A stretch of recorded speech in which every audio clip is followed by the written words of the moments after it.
When you meet the needs of the people, then the people will respect your politics.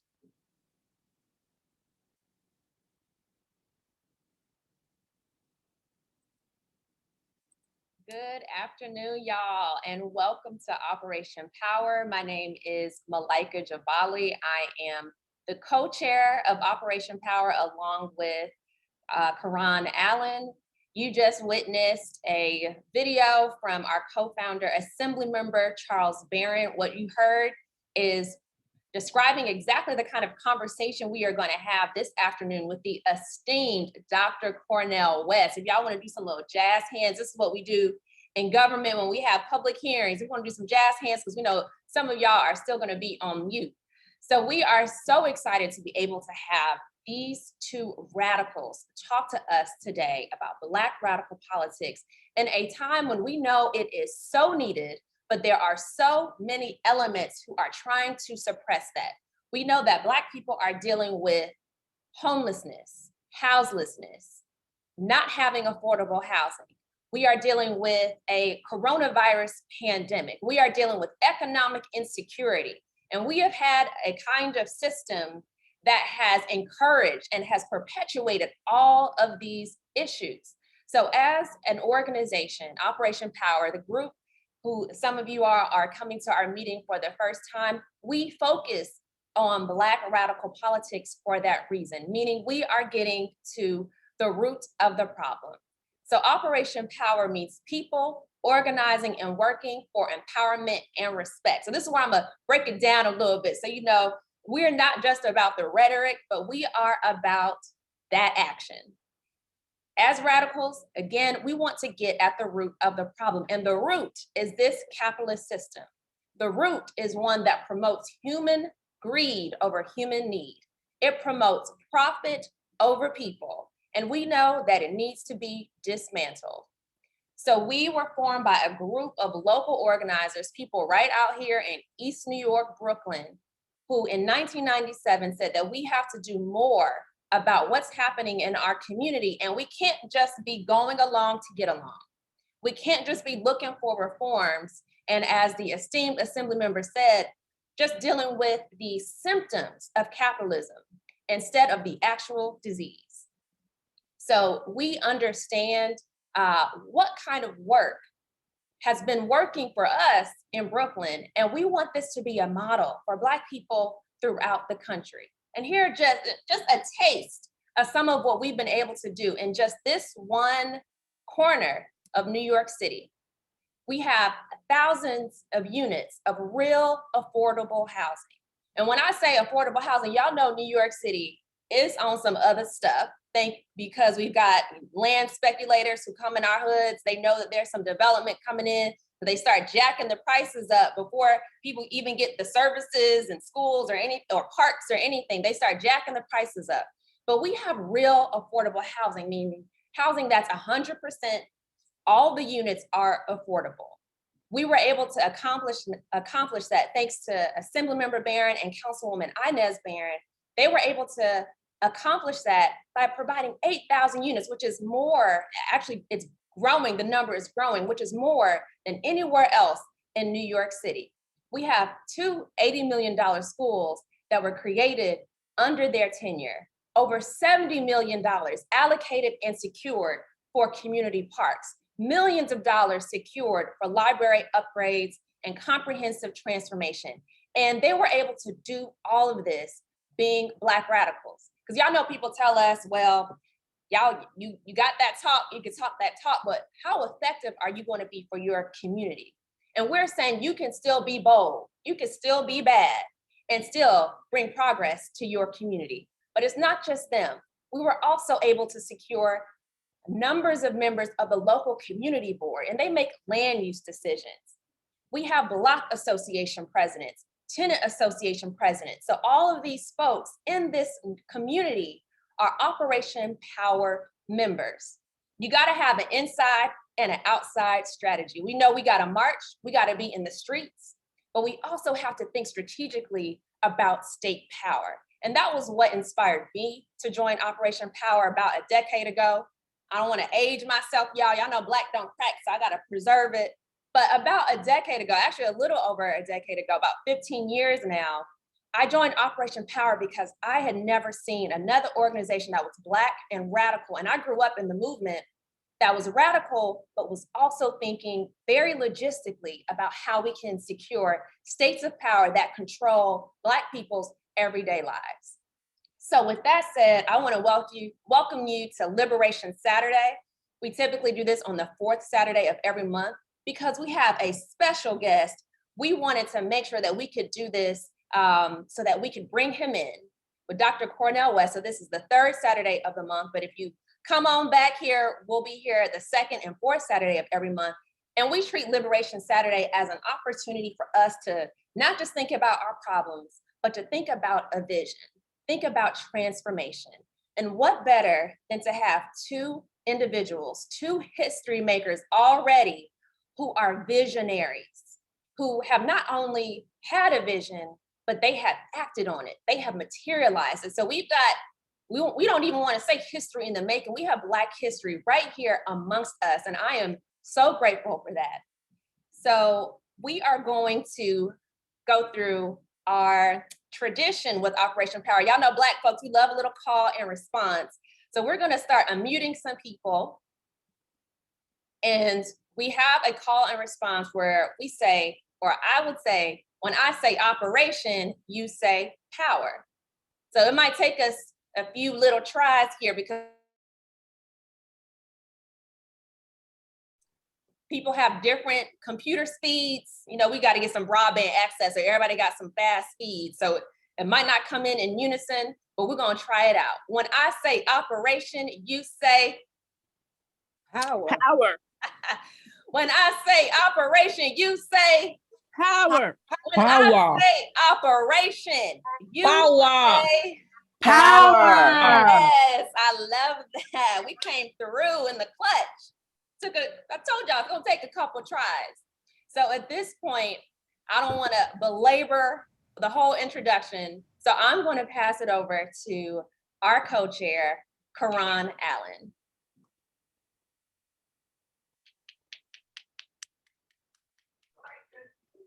Malika, excellent job with the introduction. Welcome everybody to Operation P.O.W.E.R. Thank you for joining us from all of the far reaches from where you are. The one thing about this Zoom platform and it really allows us to get together and collectively be where we're at, be safe, and to be a part of something greater than ourselves. And allows us to be in two places at one time, which is what I'm going to get into about my own attendance today. But I do want to say happy Black History Month. You know, this is our Black History program. And I know for all of you advanced people in the movement, you know, you celebrate Black History 365. But, you know, I feel like with Black History Month, it's always an opportunity for us to challenge ourselves a little bit more, challenge ourselves to dig deeper, to read a bit more, to find out about some folks that you may not be all too familiar with, which is, I'm sure, why a lot of you are here today. But in the spirit of being in two places at one time.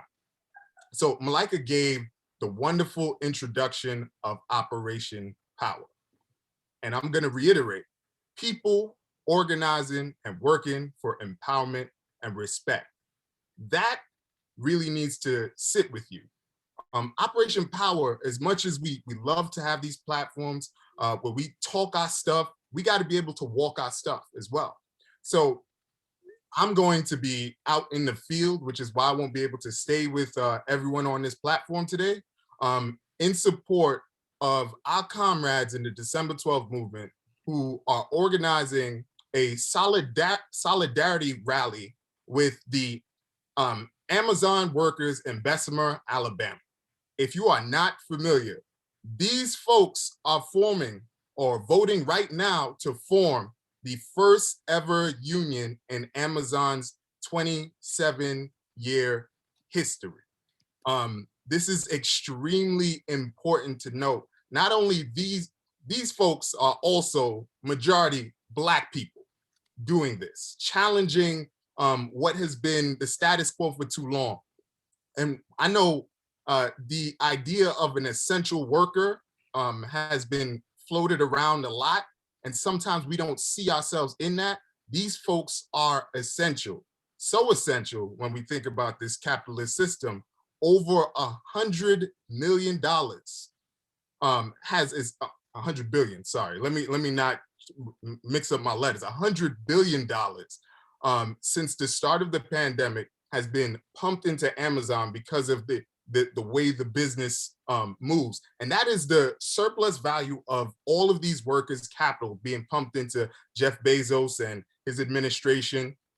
And these folks are organizing for, I'm gonna say a piece, but a part of that. And to be clear, how does that affect us? Why do we stand with it? I reiterate, people organizing and working for empowerment and respect. We stand in support of them, but I want to be very, very clear. Operation P.O.W.E.R does not support the Amazon facilities that are coming to East New York. We do not support, we unequivocally push back on them. We don't want them in our communities. And there's a reason for that. And to be short, I'm not supposed to be long-winded. Y'all here to listen to Dr. West, but to be just very clear, you know, a lot of grandmamas and grandfathers, mothers and fathers want their children to have a job, you know, because you get a job and you're able to eventually move out of their house. With Amazon, Amazon is not a job. You become a cog in their machine to continue to build capital for those at the top and for the folks at the bottom to not have at all, to not survive. These folks end up becoming just a part of this machine that continues to circumvent and oppress us in our communities. So we don't want Amazon in our community, but you know, I'll get more into that at the rally. Malika, I thank you so much for yielding the time to let the folks in Operation P.O.W.E.R know you're going to be represented well. I'm going to be out there alongside the council member and our comrades in the December 12th movement, but please have a wonderful program and I'm with you in spirit. Thank you so much, Brother Karan. We appreciate that update. I told you, we be out in the streets, but we also think strategically as well. So coming next in the program, we like to make this an intergenerational affair. So we have a young poet. He's the grandson of one of our members in the leadership team. His name is Jahari Yarafalani. He's going to be reciting a poem with an unknown author titled, I Am an African Child.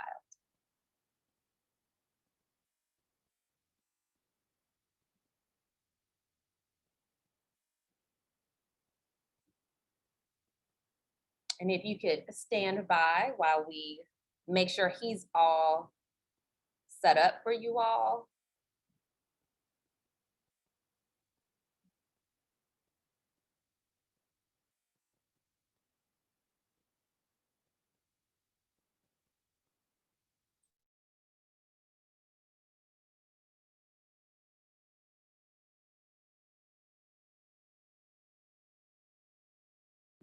Good afternoon, everyone. Good afternoon, everyone. Good afternoon, everyone. Thank Operation P.O.W.E.R for having me. My name is Jahari Falani. I'm going to be saying a poem, I Am an African Child. I am an African child.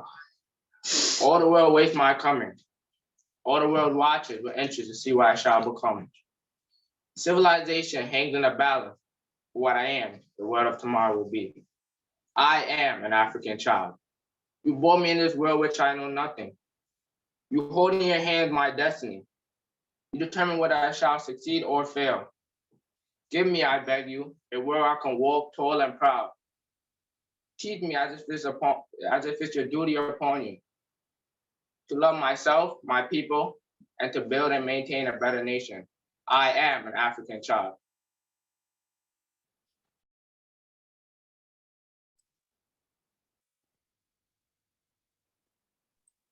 That was a great poem, Brother Jahari. Thank you. If you could, I don't know if you have poet lovers in here, you do your clicks, you do your claps. Can't hear them, but we can thank you. In the chat, we see them. Appreciate that, brother. Moving on to the forum. And I think this is very important because we are in a time of extreme idealism, and people are rabid about the way they feel about politics and just the general social temper of life. And the newly indoctrinated people, millions and millions of people that maybe not have been into politics or as well versed in these arenas as we are, need to have some sort of guidance as far as ideology when it comes to what's going on now. So I think it's very important to have forums like this, because without ideology, you can never get to methodology. You can say you want a revolution, or you can say you want to fight. You can say you want to take over the government, but you can't do any of that with the proper ideology. So I would just like to introduce two legends to me.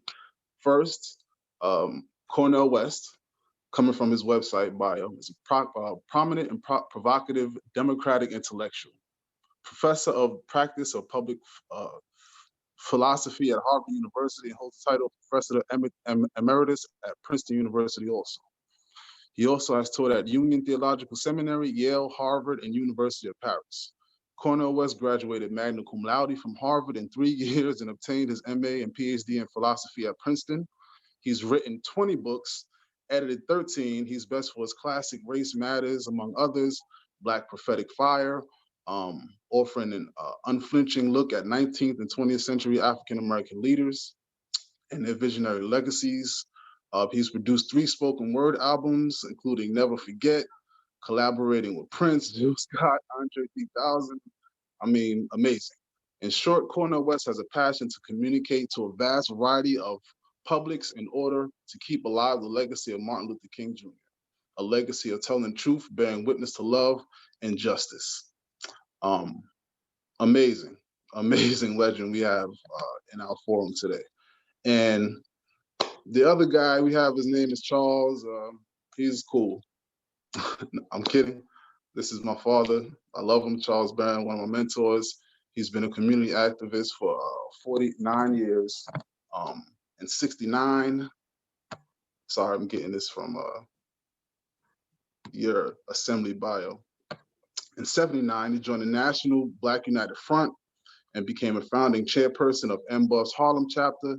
Shortly thereafter, was appointed chief of staff to Reverend Dr. Herbert Daughtry, chairperson of the National Black United Front. In 82 to 87, he served as Secretary General of Reverend Daughtry's African People's Christian Organization, traveled across the United States. I mean, it's staggering.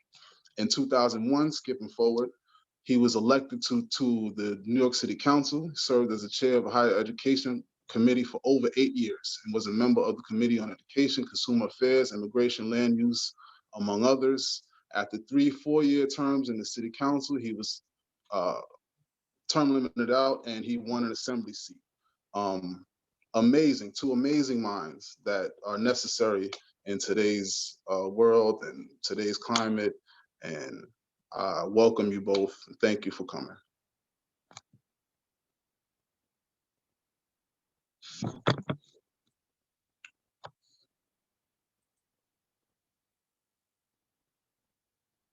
Thank you very much. That's my beloved son, Jawanza Barron. He's along with Kalima, the co-chairs of our youth department. Give Jawanza a big hand clap. We certainly appreciate that. And I'm so excited to get into it with my man, Cornel West. Now listen, if I don't say Dr. West, Professor West, it's because we've been friends for 30, 40 years, and I usually say Cornel.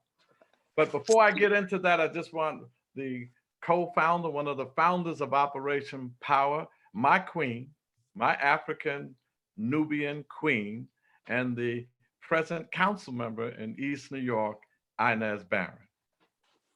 I don't want to belabor this point. I don't want to delay getting into it.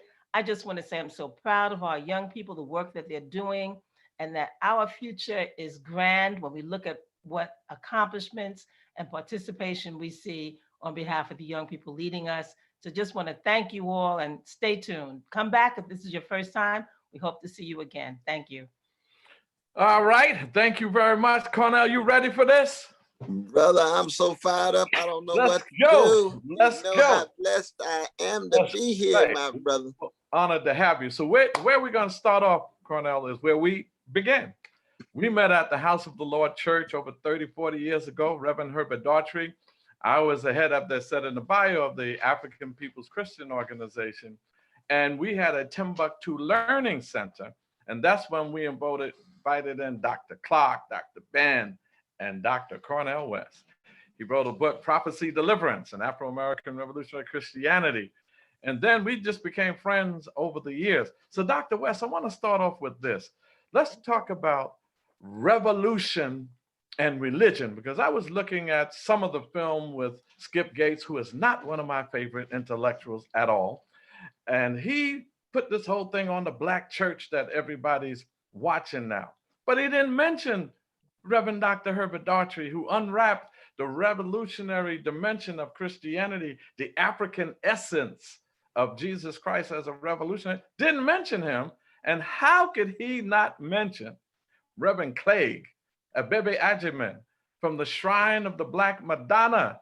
He was one of the leading Black Christian nationalists and liberation theology, along with James Cone and others. So those were kind of absent. So I want you to take it from there. Let's talk about religion and revolution. Brother, I first want to say I'm just so blessed and honored to be here. And I want to salute the most dynamic duo in the history of American politics. I'm talking about you and Sister Inez. You all exemplify the best of our tradition. That you constitute for me spiritual nobility, moral royalty, and political tenacity, because you have a love for Black people. And we don't have enough folk in high places who have a genuine love for Black people, willingness to take a risk for Black people, put service to Black people at the center. So when I get a chance to talk to Sister Malika and I see her magnificent vision and leadership, her courage, you can see this tradition alive. See it in Kalima, see it in the young brother Jahari, see it in brother Caron. He's doing the right thing in solidarity with our brothers and sisters in Alabama against the greed of Bezos and Amazon. And we see it in Jawanza. He in the family, in the blood sense. You know what I mean? And this is very important, because the important thing is that, you see, people need to see folk who are free. There's a brother who used to play the organ in my church every fifth Sunday. We knew him as Sylvester, but the world knows him for the juniors that he is. His name was Sly Stone. He wrote a song called "Thank You for Letting Me Be Myself." And we need more Black folk who are free enough to be themselves, to be in connection with the best of our tradition. Because there's never been a people, we are world historical people, Black people. There's never been a Black people in the modern world who have had 400 years of being hated and keep dishing out love warriors. And we can just start with John Coltrane's Love Supreme and go on. But I'm talking about political love warriors, spiritual love warriors, terrorized for 400 years and producing freedom fighters, the Frederick Douglasses and Ida B. Wells Barnett's, and then traumatized for 400 years and produced wounded healers rather than wounded herders. That's the best of our tradition. Freedom fighters, love warriors, and wounded healers. And our musicians in some ways are the great example, but we learn from our musicians because they the freest. And if we could be as free, if we could be as free as Aretha, we could be free as Al Green, if we could be free as Luther, if we could be free as Ella, we could be as free as Billy. They set the standards of what it is to be free. And you got to be a free Black woman, a free Black man in order to fight against the structures of unfreedom. That's exactly what you and Sister Inez have been doing. Let's just give it up for the two, because I want the world to know we got living legends right there in Brooklyn and East New York. Now, I know you asked me the question, so I'm going to get to it. But I just want to lay out the context. You know what I mean? Because you and I, so in many ways, we are sons of the Reverend Herbert Daughtry. There's no doubt about that. We got together. When I wrote Prophesied Deliverance, those were the lectures that I gave. That's right. at APCO. Wednesday nights, you remember that? That's right. Yeah. It was called Timbuktu. Learning Center. That's The right. Timbuktu Learning Center. We bring Van Sertima. We bring brother Clark, Dr. Clark, Dr. Ben. but Ben Jones is great Dr. Clark. Yeah, We had Cone and the others. that's So right. already, and that's 1979 Right. that we started. A.G. Miller, Yeah. who's now Remember at Gaylord Oberlin. Wilmore? Gaylord Wilmore. Gaylord Rumor, absolutely. So Yeah. the important thing for the young folk is to know that we were then young, just like I listened to Jahari. I'm an African child. I Yeah. come from Clifton and Irene. I'm a product of Shiloh Baptist Church. I work with the Black Panther Party. Why? Because I was taught a love and a freedom that I want to embody and enact Mm-hmm. as a revolutionary Christian. Now, I spent a lot of time on Friday night dancing to James Brown and things, so we got some versatility. We got some You're gonna get me openness. beat up, man. Answer the question for Malika kicks us both off. Absolutely. And the question is that the Black radical tradition has always been a threat to any status quo, even when that status quo is in blackface. That's right. They want to dismiss it because it's a challenge to their own investment in a status quo that is unjust, grounded on organized greed tied to predatory capitalism and imperial tentacles around the world. But it's also an easy attempt to try to convince Black people that our rich tradition is just producing Black folk well-adjusted to injustice. And you just end up with, I'm the Black successful person. I'm the Black success. No, are you using your success in service of the people? There you go. If you're well adapted to indifference, then you're just using your success for yourself. So our major attempt is to focus on the organized greed and the institutionalized hatred of white supremacy coming at us. That's true. That's right. So that when you look at a show like Brother Skip is my brother, and we fight all the time, you know what I mean? Because he's neoliberal. So I mean, neoliberal gonna be neoliberal, you know what I mean? Hey. What you gonna do? Yeah. What you gonna do? You put the pressure on them, tell the truth about them, and the truth is a painful thing. Now, yo, speaking the truth to power, I want to exit your book now. That's right. Speaking truth to power. But I would say you also speaking truth to those of us fighting the power. Because you got to be able to speak the truth to the people and speak the truth to the powers that be. There you go. You see what I mean? So you got a dialectical interplay. And you speaking the truth to the people out of love. See, we can't lose the love thing. There you go. You can't lose the love thing. The only way you're going to be like the two of you all, examples of longevity and consistency of integrity and love for the people, is having something that allows you to be faithful unto death. There you go. And the only thing that allows you to be faithful unto death is a deep love, like loving your mama. That's right. That's love her until death. Liberation. Let me make a transition. So now, we joined the Shrine of the Black Madonna, by the way, because, in the 1960s, there was a marriage between Black liberation theology and Black power ideology. Yes. And Jeramogi Abebe Ajiman and Reverend Herbert Darchby really did that well. So now let me transition. Barack Obama.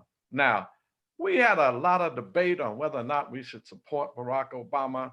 We made a collective decision to support him because Black people were just like in a frenzy, the first Black president. We knew he was a part of the colonial capitalist system and imperialistic wars, and we knew white men was financing his campaign. But we said, all right, let's work with the masses. Let's go with him. The second time around, since he droned people and Africa Man in Africa supported Israel, we said we can't do it. So the second time around, we didn't do it. You supported him. Why the first time? And you was his biggest critic the second time. Why? Well, I told the brother when he called me, the first time I heard his speech in Boston, he said, well, he was talking about how, in fact, America was such a dreamlike place. And I said, this brother's going to have a Christopher Columbus experience. He's going to discover America and realize somebody else been here for a long time. he sounded like a new immigrant that just got to America and don't understand the history, don't understand the disposition of the land of indigenous people, don't understand African slavery, don't understand the subjugation of workers, don't understand women being tied to patriarchal household. So he called me on the phone and said, I want to talk. And I told him, I come from a tradition of Martin Luther King Jr., Ella Baker, and Fannie Lou Hamer, Curtis Mayfield. And therefore, if he can come to terms with poverty, militarism, materialism, white supremacy, and male supremacy, then as a politician, I would have critical support. So he told me, so, well, Brother West, you know, I'm not radical like you, blah, blah, blah, blah, blah. I said, it depends on who your alternative is. But when I support you, it's going to be critical. So don't expect me to hold back my truth telling, because I've been called to tell the truth, no matter who they are, no matter what color, what gender, no matter what country. And he said, okay. And I was a critical supporter. I did over 75 events for the brother, beginning in Iowa, ending up in Ohio. But of course, it was so clear that he gets tied into Wall Street. He gets tied into the Robin Rubins and the Larry Summers and the other economists who put a primacy on what y'all showed in your artful presentation at the very beginning. He gets tied into the 1% and runs around telling everybody, I'm not the president of Black America, I'm the president of America. I said, hey, what you talking about? You don't say that to the Catholics. You don't say that to Wall Street. When you sat down with Wall Street in March of 2009, what did you say? You said, I stand between you and the pitchforks, but I will protect you. I will take care of you. No, that's what you say to Black people. You don't say that to Wall Street. Right. Wall Street doesn't need no protection. And why was it that not one Wall Street gangster went to jail when they were involved in insider trading, market manipulation, predatory lending, and fraudulent activity? Not one Wall Street gangster went to jail. Let Jamal get caught with a crack bag in Brooklyn. Go straight to jail. Talk to him. If you're going to have a Black president, be up there telling the truth. So I had to bring serious critique to bear. Same is true with drones. Same is true with surveillance. Same is true with assassinating American citizens without due process. They killed 3 of them. Muslims, they're Muslim terrorists. Okay, I'm against terrorism. I'm against terrorism against Black people. I'm against terrorism against everybody. But if you're going to kill some folk, you're not starting with the Klan. I noticed that. You're not going to start with those terrorists. No, you're going to start with the Muslim terrorists involved in Middle East activity. You don't kill American citizens because you disagree with their viewpoints. Period. You can oppose terrorism, not run around killing them and assassinating them. But nobody said a word because everybody's in love with it. And so, of course, in the Black community, you know, you and I, brother, we got demonized. And what would I tell the Black folk? I said, ain't nothing go get in the way of me loving you. I don't love you for you to love me back. I love you because you're worthy of being loved and you're being duped. You're sleepwalking. I'm trying to wake you up in the name of a love in order to empower all poor people, not just the middle class and the well-to-do. So I don't care about being unpopular at all. I'm in the world, but not of the world. I've been washed by the blood at the foot of the cross. So I ain't got to worry about the world's thing at all. Okay. See what I mean? He was a sharp critic of him. And, you know, we did the same because we didn't like the idea that he came in, it was 6 countries that had AFRICOM in it. And when he left, 50 countries had expanded all over the continent. No humanitarian aid, but military aid for imperialism. And then how does he leave and give a $36 billion 10-year arms deal for Israel? 38 billion. 38 billion. Yeah. For Israel. And then you're in there for 8 years, Obama. You have a Black attorney general, Eric Holder. Not one police officer is indicted, not in Ferguson, not in Florida, not in Tamir Rice, little baby. Nobody indicted. And then you have the nerve to come and talk about, hey, y'all should demonstrate for George Floyd, when the only thing you did with police brutality was to have your buddy, Skip Gates, who was disrespected in his home by a cop, come into the White House to have some beer. Let's move on. That's true. But I tell you this though, brother, I'm living in the same house that Skip Gates was living in right now as we talk. By the way, before we finish, we're going to talk about how Harvard treated you in this tenure thing. We'll do that toward the end. We don't want to talk. I'll talk about it, but we don't want to make me central. But I love what you were saying about how we are consistent, because we can still love Barack Obama's family, make sure that he's protected against white supremacy. But when he or anybody else capitulates to powers that lose sight of the people that we love, and we start with the least of these, those in the prisons, those in the block, those in the hood, those in the barrio, those on the reservation, and it's across the board, poor white brothers and sisters. But I'll start on the chocolate side of town. If your love is strong enough on the chocolate side, it's gonna spill over. There you go. It's gonna spill over. But you got too many folk who love everybody, too many black people love everybody but black people. There See, you go. that's almost a formula of success in a way. Show how much you love everybody else But us. but us. That's a shame. Now, That's pathological. It's pathological. it is. I saw your critique on Democracy Now! Of the Biden administration and neoliberalism and Kamala Harris, the first black this, the first black president, the first black vice president, the first black mayor, the first black governor. That doesn't mean anything in lifting up the first black masses so we can have less unemployment and mass incarceration. But talk about neoliberalism and Biden. We were so trumpetized. We got to get rid of Trump. We got to get rid of Trump, that you let neoliberal racism off the hook. What saith you, Professor? But I just say I'm following you and Inez. I'm trying to be consistent. It's true. You had a gangster. You had a neo-fascist gangster in Trump. He lying all the time. He's tied to big business. He's tied to big militarism. He agrees for the expansion of AFRICOM. He agrees with the vicious occupation of Palestinians and so forth. And so it was important to try to push him off the cliff. That is, I said, you had to get him out in that regard. So I'm part of an anti-fascist coalition. You know, I was working with Sansara and working with brother Andy D. And I know Carl Dix. You know brother Carl Dix. He's a giant in the freedom struggle. You know, it's anti-fascist, but you have to keep track of all the lies and the neoliberal forms of greed, neoliberal forms of lies, neoliberal forms of dropping bombs. I mean, the Democrats drop 25,000 bombs every year.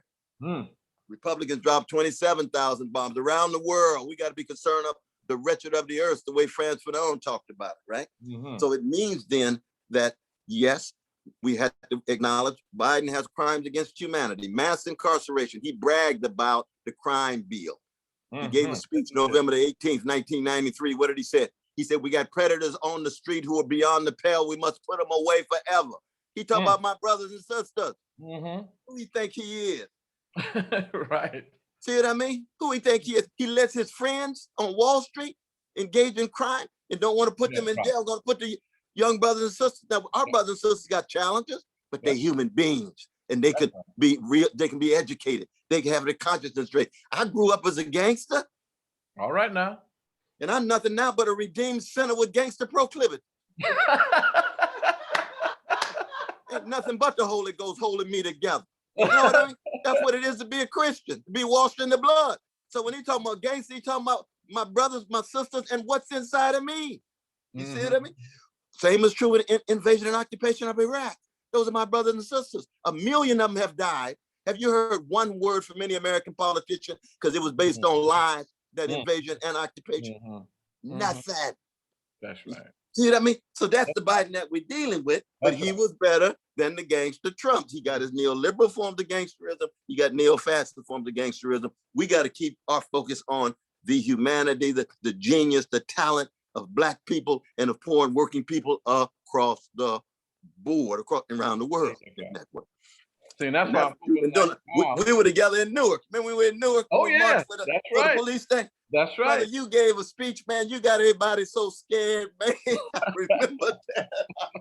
I went up, gave you a hug. I said, in the name of Jesus, brother.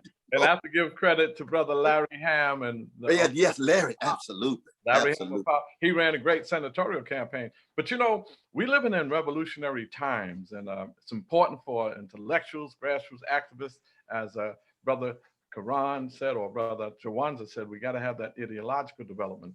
One of the groups that I'm working closely with two of the groups, Mali Yeshatella and the African People's Socialist Party and the work that they do in Black is Back Coalition, putting revolution back on the table, and also the December 12th movement, you know, Viola Plummer.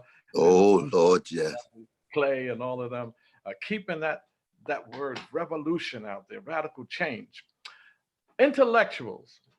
Mao Tse-tung said that the intellectuals should go into the fields and work with the peasants so that the intellectuals can teach the peasants how to use their mind, and the peasants can teach the intellectual how to use their hands. So my concerns about our public intellectuals, that they got to get into the hood, they got to come into the neighborhoods, and they got to help us transform local Black neighborhoods where we constitute the majority, so we can control the land and means of productions and free ourselves. What do you say about the public intellectual and their role in the Black community? I mean, I think the important thing is always to begin with Sankofa, which is to say, refuse to move forward until we're connected with the best of our history, the best of our tradition. What do we learn from C.L.R. James? What do we learn from W.B. Du Bois? What do we learn from Gwendolyn Brooks? What do we learn from Mary Baraka? We can go on and on of those folks. And what did they do? They were multi-contextual. They moved from one context to the next. You know, they were poets, musicians. You can think of Max Roaches and the Abby Lincolns. They were in the studio. They were in the streets. In the library, they had to read. They had to be informed. They had to expand their consciousness. And then also in the prisons. I've been blessed to teach in prisons for 41 years, and I've seen it expand in an unbelievable way. And some of the most brilliant brothers I ever met is in the prison. I had a PhD student, Brother Anthony Edwards, who ended up being professor at Pace University, wrote a 500-page dissertation on being in Blackness. And he was right there in the prison. So that we have to be multi-contextual. When I look at the revolutionary tradition, I think of the Black Agenda Report with Glenn Ford, right. Margaret Wimberly, you know who I'm talking about, Brother Danny and the others. I think of Ajumo Baraka and the Black Alliance for Peace, you know, and the groups that you talked about before. Now, what is distinctive about these folk is they just got a whole lot of courage, man. They refuse to give up, sell their souls. They refuse to conform to the mainstream. And that's the history of our tradition. And right now, we have a celebrity-centered culture obsessed with spectacle and status and money. Everybody wants to fit in rather than trying to transform what the system is. That's right. And so success is associated with fitting in. And you got a whole example, you know, from the Oprah Winfrey's and others of projecting this fitting in. That's right. So that all of a sudden it's much more about Black success rather than Black greatness. There you go. You see, Malcolm X, when they shot him in Harlem, he hardly had any money at all, $151 in his whole bank account. Martin Luther King Jr. didn't have money to pay for his life insurance. Thank God for the great Harry Belafonte. We just had a birthday party for. He's 94 years old. Wow. To pay for the life insurance. What is greatness? Well, I'm biblical. He or she is greatest among you will be your servant. Charles. Servant. Inez. They've been serving the people. Malika serving the people. Columbus serving the people. In whatever gifts you have. That's right. And that's what the Black Panther Party did. And I think part of that Black Panther movement, we were service to the people. You mentioned that you taught in the prisons. Our political prisoners of war, we got to free them all. You know, absolutely. Great relationship with Mumia Abu-Jamal, Sunday Ada, Brother Alman, absolutely. All of them. Some of them got out, and we got to get Mutulu Shakur out. You know, absolutely. We are fighting hard to free our. We got to get the bounty off of Assata, still in Cuba. That's right, Assata. Put there by the Obama administration, $2 million on her head. On her head from Obama. Her words that we go to jail when we fighting against the police. The Black president. Anyway, absolutely. So we're going to fight for our freedom of our political prisoners. I want to talk a little bit about as we close out, and because I want you to have a chance to exchange with the members of Operation Power and our youth. But talk about the Black radical politics, revolution. Can we really make revolution in America? How do we do it? Who do we do it with? What's happening with capitalism globally? Is it a dying system and we need to be careful, either separate from it and make sure we don't die with it? So Operation Power, particularly Karan Allen, who will be getting into the electoral arena, we're talking about Black radical politics as a means of doing revolution from the bottom up, not the top down? I should be asking you and Sister Inez that question because, see, when you say we live in revolutionary times, I would add that we live in counter-revolutionary times too. Oh, yes. Mm-hmm. You see, neo-fascists on the move, white supremacists on the move. When they got over 1,000 white supremacist militia armed. I saw it within 6 inches in Charlottesville when I was down there in 2017, when they all came together, right? He had over 25 organizations. You see what I mean? That's organization. We have to be as on fire for Black liberation as the neo-fascists are on fire to come at us. That's right. That's right. See what I mean? So that when you see all the Klan and the neo-fascists and all these new groups coming, showing up with their guns and everything, they ready to fight. And they had these big old masks and everything. And here, you know, we out there singing This Little Light of Mine, because I mean, I'm not a clergy, you know, I'm too gangster to be a clergy, but I'm a Christian. And we out there singing songs, This Little Light of Mine. They about to shoot us down. I was right there with Sister Heather 15 minutes before she was killed. Y'all know the Sister Heather, the vanilla sister, the white sister who got killed. I was right with her 15 minutes before she killed. Because they were coming at us tooth and nail, you see. We have to have that same fire, that same willingness to fight, the courage, but we fighting for right, we fighting for good, we fighting for beauty. They fight for greed, they fighting for hatred, they fighting for contempt. So we got to balance the revolutionary against the counter-revolutionary. And the only way you do that though, brother, is by example. That's right. That's right. My Bible tells me by your fruits, know them. It doesn't say by your foliage. We ain't talking about what you're wearing. We ain't talking about how much money you got. We ain't talking about how big your house is. That ain't nothing but foliage. The fruit has to do with the deeds, your willingness to tell the truth and cut against the grain. That is what defines the best of humanity. Right. The people who are willing to serve and sacrifice. And we have to keep that alive. And we have to be connected to groups across the country and around the world. We can't do it all by ourselves. Now, you and I, of course, when we were there together in East New York, and you were showing me all of these magnificent achievements, I saw that we have that after I said, Brother Charles, that's just amazing, man. Because I mean, you cutting so radically against the grain, but you know you got to be in solidarity with other groups that are studying. That's why I love to see what you connected with Venezuela and Gaza. Right. Different countries in Africa, and so the radical traditions in each one of those countries that are fundamentally committed to freedom for everybody, committed to rights and liberties for everybody, committed to the empowerment of poor and working people. Well, we're definitely going to close it out here, but I want you to talk about Harvard before we do. But that's why we in Operation Power, we're going to continue that Black radical tradition. You know, we want to say to our people that whether you are a clergy, you got to be a revolutionary clergy. Or if you're a politician, you got to be a revolutionary politician. Because that's what's in the air. That's what we're going to continue to push. And we're going to look at our political prisoners and reparations. Got to fight for that. So thank you so much. But I don't want to leave without you talking about how Harvard is treating you. And then I'm going to talk a little bit about a book that we got together so that we can support this organization and keep the word out there. Harvard. Well, no, I'm not really, worried about me at all. Harvard been disrespecting Black folk for the 386 years. We always got to make concessions for any of these institutions. You know that they've been rooted in white supremacy and a deep distrust and disrespect of folk. It's just that individually, you have to reach a point where you anytime they engage in it, you let them know. I'm coming in on my terms. That's right. That's right. See what I mean? Coltrane's not showing up with his saxophone and say, no, you can only play Stravinsky. No, I'm playing Charlie Parker, goddammit. That's right. Because I'm going to be true to me. I ain't trying to hate on nobody. I'm loving on me and my tradition and my people. So I come to Harvard, I'm going to be free.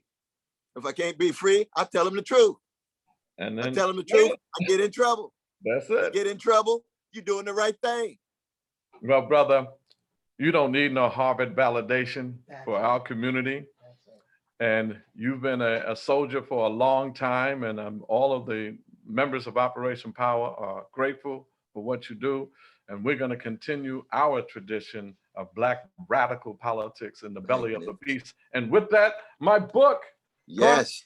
I'm catching up to you. I got one towards your 50,000. So this is my first book on speaking truth to power. Absolutely. I'm going to talk about leadership, revolution. We're going to talk about Black liberation theology and Black power ideology. Put your name in the chat and with a email, and in 2 weeks, it'll be published. 300 pages of some revolutionary thoughts. Speaking truth to power. Thank you so much. Give Cornel West, my friend, our radical revolutionary, a big hand clap for spending time with us. Oh, I salute you all. I salute you. I love you. I love you. I'm so inspired by not just the two of you all in the vanguard with your magnificent brilliance and love of the people, but Operation Power as a whole. Because what we got to do, we got the same thing that our old folk did for us. We passed the great tradition down to the young folks so they really know what it's like to be all the way live, like our funk masters taught us from Dayton, Ohio. You stay all the way live with love of the people.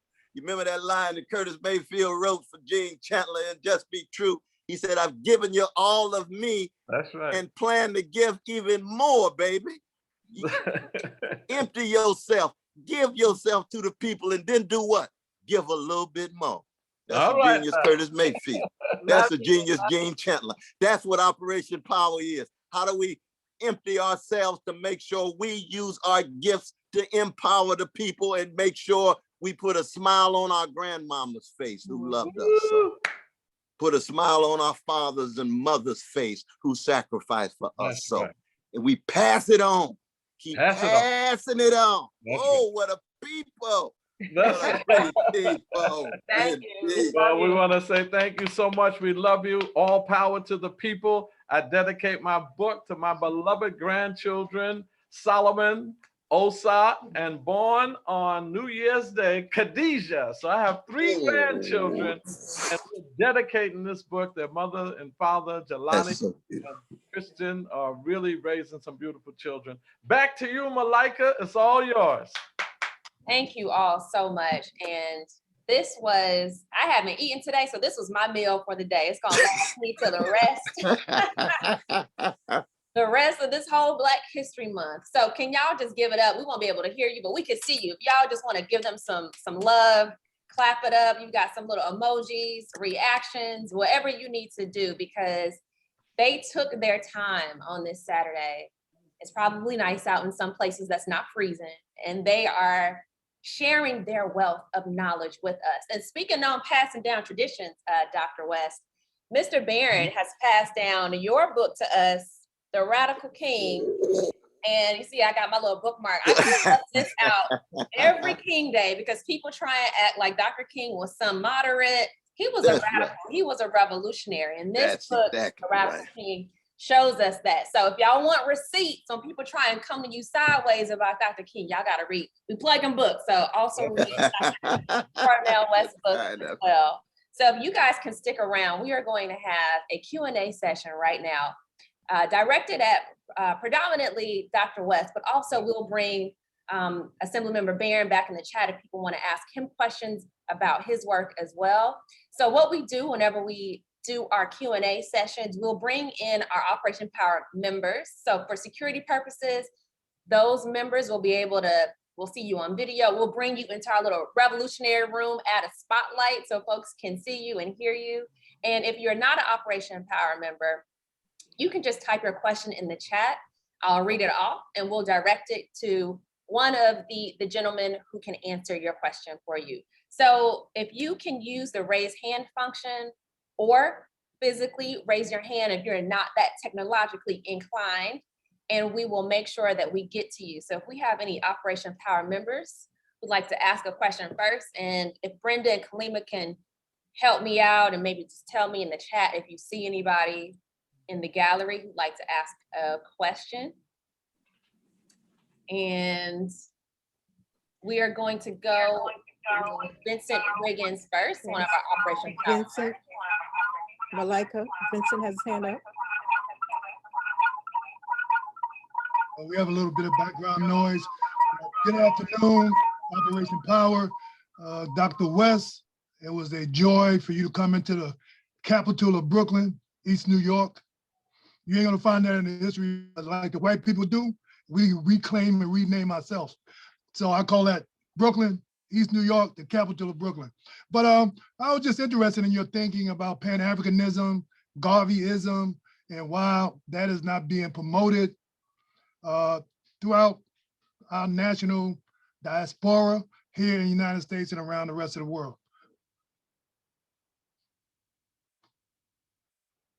We don't have a sound. We don't have sound, Malika. All right. I'm sorry. Can you hear me all right now? Thank you so much. I was just saluting you, my brother. But for me, you see, I don't think we can have a Black freedom movement without Marcus Garvey's insights.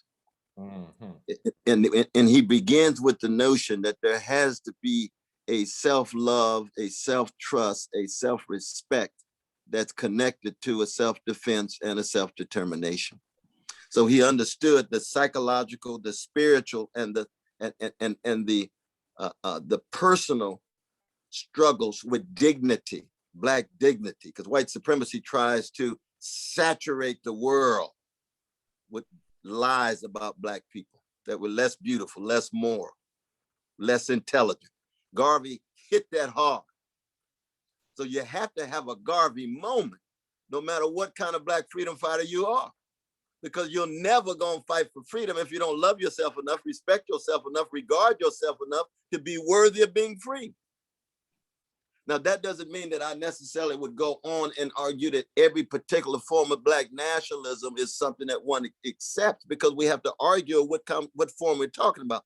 But Garvey's genius was so capacious that when it comes to the psychological and the spiritual dimensions, you got to go through Garvey to be a Black freedom fighter.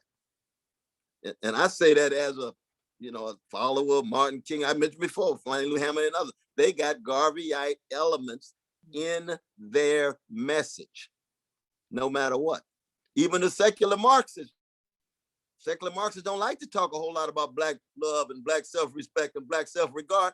Where did Huey Newton get it from? He was the PK, a preacher's kid. His father was Reverend Walter Newton of Monroe, Louisiana, who was the baddest Negro preacher in town. He taught that to his son.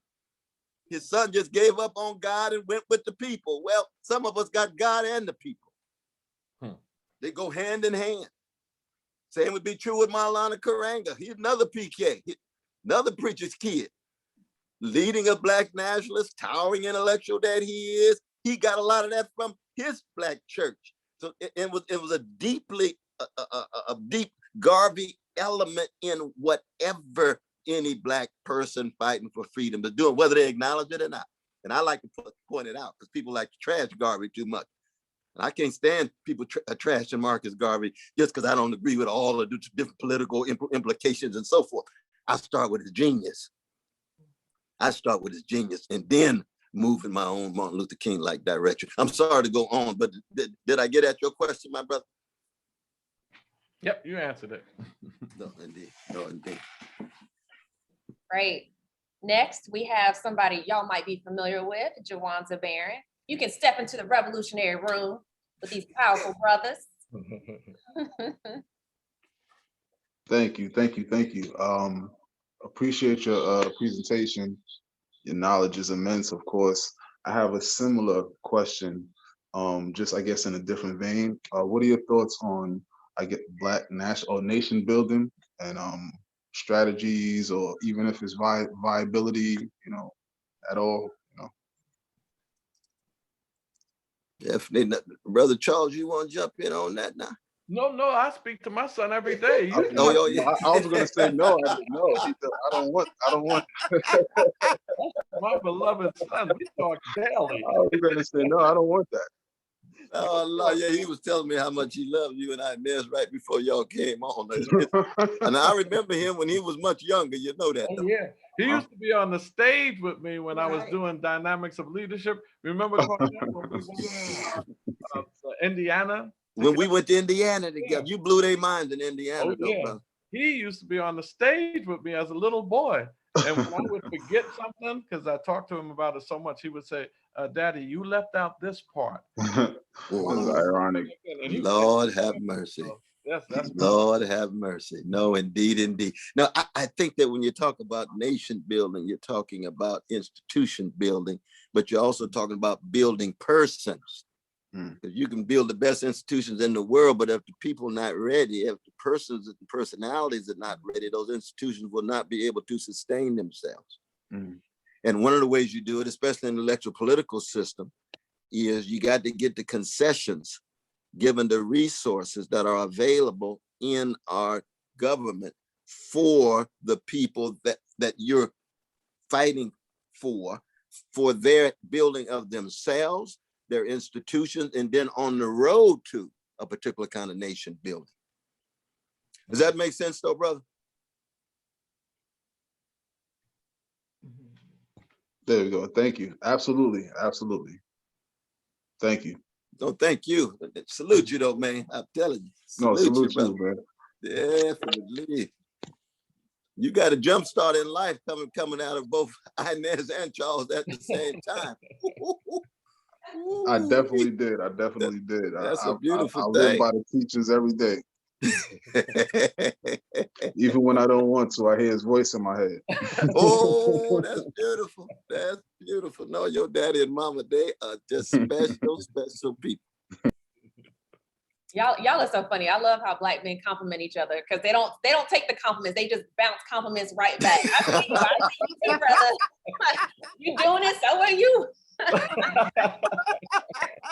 Love that. That's so rich. That's Malika. That's rich. That's rich. So up next, we're going to call on Operation Power member and one of our leaders, Keiru Gachuru. We're going to spotlight you.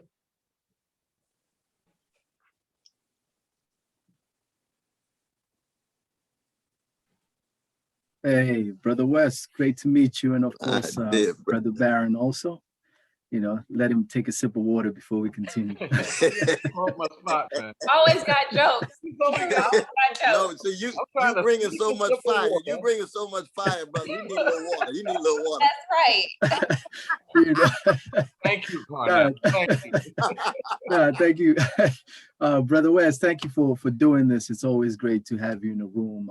I've watched you a couple of times and read some of your books, which I really appreciate. One of the things that I was hoping that you could speak to is this idea of Black self-love, particularly, you know, within, you know, America as a settler colonial project. And if the idea is that we have to be revolutionaries, how then do we practice self-love or come into it with self-love? If the idea, at least for a lot of folks, a lot of Black folks in particular, has been to integrate into, you know, the settler colonial project, as opposed to coming in and embracing the Blackness, you know, in its entirety. I don't know how you'd respond to that. Yeah, that's a profound question though, brother. I think one of the things we learned from the great Malcolm X, and he learned it in some ways from the Honorable Elijah Muhammad, that love is a form of dying. You see, you can't, something inside of you has to die in order for your best self to emerge. You see? So that Black hatred must die. Black self-doubt must die. Black self-violation must die in order for Black love to emerge. So you learn how to die in order to learn how to live. It's like falling in love with a sister. You know, when you fall in love with a sister, some of your ego got to die because now you intertwine with something that's going to blow your mind for a good while. Now you might end up bittersweet. We won't get into that, but it's something has changed and transformed in that way. Now, see, Christians, for example, in the New Testament, Paul tells us Christians must die daily. Right. That was the eulogy of Dorothy Day, our white sister, for Martin Luther King Jr. She's a revolutionary Catholic. Martin Luther King Jr. learned how to die daily. She just dropped the mic and left because that means he's a lover. He was a lover. Lovers know how to kill the worst in them so that their best self can emerge, so they can be a force for real good, in the language of John Coltrane. So a love supreme is a dying supreme because the worst in you is dying, so the best can come forward. Listen to this music on this European saxophone that I'm going to Africanize with this music. All right now. You see what I mean? Right. So that for young folk, they get socialized into Black self-hatred, Black degradation. That needs to die. And if that doesn't die, they're going to easily become assimilated into the culture of death, which is the culture of white supremacy. You know, I just want to add a little bit to that. The Honorable Elijah Muhammad, I remember reading something where he said, your capacity to grow and love will increase your capacity to be productive. And he said, if you just love you, that's a good thing. That's a good start. So you'll be able to do some great things. But if you love yourself and your family and your wife and your children, then you're going to have to produce even more because you love them.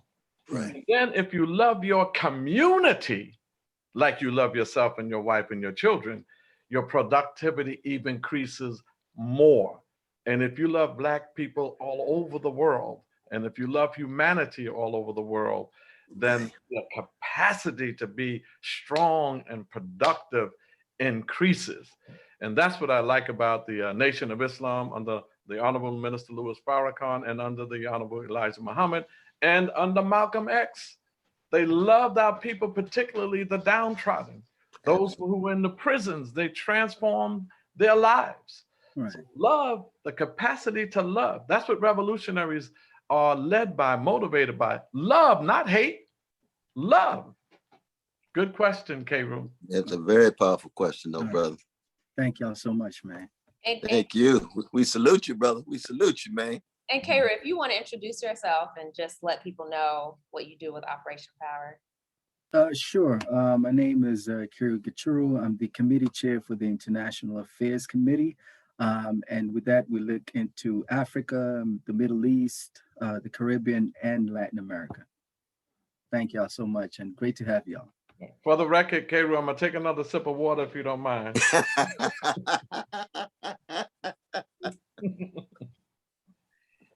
Wonderful. So just as a reminder, Operation P.O.W.E.R members, we are unmuting you and sharing your video. And for security reasons, if you're not a member of Operation P.O.W.E.R, we'll be happy to read your question if you put it in the chat. So if you have questions, you're not a member, we still want to hear from you. Please put your questions in the chat. I will read them out so that we can get your questions answered. So next up, we have one of our new members, Bria, if you'd like to ask your question. Welcome to the stage. Thank you. Happy Black History Month, everybody. My question is for either one of you, and it's in relation to youth. And it has a lot to do with education. I was fortunate enough to be introduced to Black radical thought like in college. And I think the access to these very necessary teachings and like this community is going to, it's going to be harder to access as education is harder to achieve due to student loans, due to, you know, conditions that aren't really conducive to youth having access to the necessary education that's not neoliberal, that's not with some sort of agenda. And my question really is for both of you, how do you foresee building education and community for the youth moving forward with these necessary radical lessons that we need to learn? Well, another powerful on that, Sister Bria. Telling you, definitely. I go briefly. First, we have to draw a distinction between education and schooling. They tried to confine Black minds to schooling, where you just certain skills and information, a lot of it's misinformation. And the great Carter Woodson talked about this in The Miseducation of the Negro, his classic. But then you got education. Education is not just about skill. Education is about critical thinking, and a critical thinking that's tied to transformative action. You see, and that kind of education, the mainstream institutions are afraid of. Because most education in the neoliberal mode is tied to not just making money, but it's tied to being a spectator when it comes to movements. That's right. Doesn't want you to become participants in the movement. You're just a spectator. It's the spectacle in that regard, see. Now, I think that we had to hit it on all fronts. I mean, historically, actually, it's been music, and it's been the arts, and it's been the best of our churches that was the source of our deep education. Because most of the mainstream institutions of education were just telling lies about us. It was just white supremacy. That's right. So we had to go to the musicians who were free. We had to go to the preachers who were free, the deacons and the deaconess who were free. I got it from Sarah. I got it from Vacation Bible School, from Sarah Ray. She used to tell me, Brother West, if the kingdom of God is within you, then everywhere you go, you ought to leave a little heaven behind. And she would always ask, what kind of heaven behind? Well, I'm working with the Panther Breakfast Program. Oh, you leaving some heaven behind, child. They're not doing it in the name of Jesus, but you leaving some heaven behind. I'm trying to speak truth to power, leaving a certain kind of heaven behind in hellish condition. So just that fruit given the sources. So our musicians, our truth tellers, our poets usually get marginalized. That's where you have to go to really get radicalized. Now, more and more, we do have Black Studies departments. That's beautiful. But that was because of the rebellion of the masses of the people in the street. That's right. We wouldn't have middle-class Black intellectuals if it wasn't for the brothers and sisters in the street that sacrificed and made it possible for us to gain access to these institutions, right? So we should never forget that. And so in that way, I think we then tried to have more institutionalized form connected to the movement. So the kind of education you get in Operation P.O.W.E.R. See, that's different kind of education than Harvard. I mean, we got some voices at Harvard. I'm talking about the dominant, tendencies at Harvard, you see. It's a different kind of education, tied to a different kind of movement, tied to a different kind of love. Straight ahead. I would add to that, my sister, that's why we called it Operation P.O.W.E.R. Because you have to have power to impact the education system. So we approach it in a two-pronged approach. One, we got to impact the millions of our children in New York City, over 1.1 million of our children in the education system, 75% of them Black and Latino, some say 67%. And that's the education system, the largest in the country. So we have to have power like we have in East New York. Inez has been an educator for 36 years. And she's been a master teacher for 18 over the years and retired as a principal. So when she was in there, she taught them about Africa. She taught them about their history. We were campaigning and a young man said, you told me to read the autobiography of Malcolm X and that changed my life. Saved his life. Yes. Saved his life.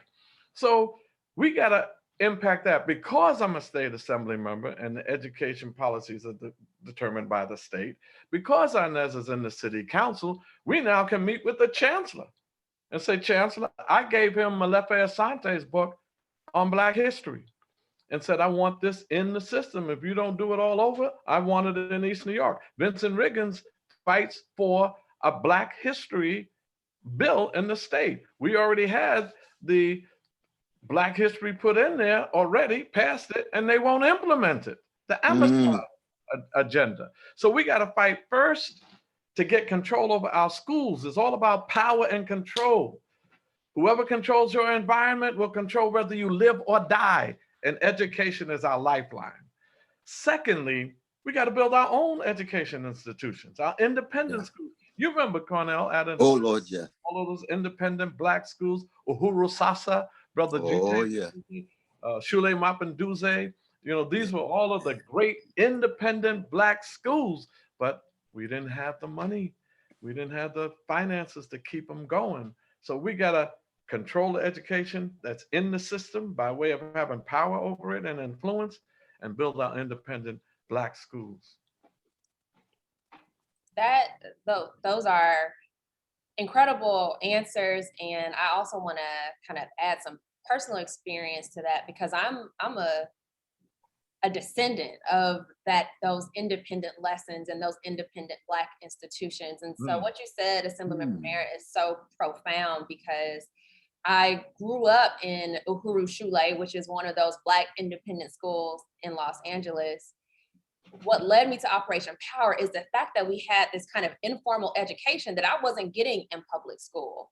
So when we needed to, have book reports, my mom was like, hey, we're going to read Assata Shakur. So it was at home, but we also had organizations and institutions. So the Malcolm X grassroots movement, we had something called the New African Scouts, which I was a part of since I was like 4 or 5 years old. And we did Black history lessons every week. So this idea of having a kind of neoliberal and conservative education trying to shape and mold Black minds has been ongoing. And fortunately, I had groups like Operation P.O.W.E.R. I had the Malcolm X grassroots movement. I had Uhuru Shule and independent Black institutions to be able to think critically about the system. And so, yes, if we can support those institutions and also support, we gotta hold it up. We gotta maintain them. And so we need that state power. And so it's great that I gotta shout out Dr. That's Adelaide beautiful. Sanford. Dr. Adelaide Sanford and Dr. Joyce Trainum and Dr. Donald Smith and Sam Anderson and King Downey, Dr. Joyce King, Akinlabe, Brother Kojo, Richardina, Wanda Williams. We gotta shout out our educators, the people who are fighting inside and outside the system to educate our people. So I just wanted to give, especially Dr. Adelaide Sanford. Oh, she's something else. She was a leader in education for a long time. I met her years ago at PS 21 when she was a principal, and we were together ever since. She is just phenomenal sister. She was a regent in there all by herself. She should have been the chair, the new regent's head, but they couldn't handle her radicalness. So Dr. Adelaide Sanford, forever. Yeah, absolutely. Right. Absolutely. And I would be remiss if I didn't shout out the Shrine of the Black Madonna. Speaking of Black liberation theology, we have Black reality classes. So we got this in a lot of our institutions, and we have some members who are on the Building call our right now. powerful self. Remember the shrines thing on building out the self, building our self, our character, our potential. So absolutely. That's right. Best self. That's right. Best self. That's what I was looking for. Thanks for the help. So we have a question from Dion Bennett. I'm going to read out her question.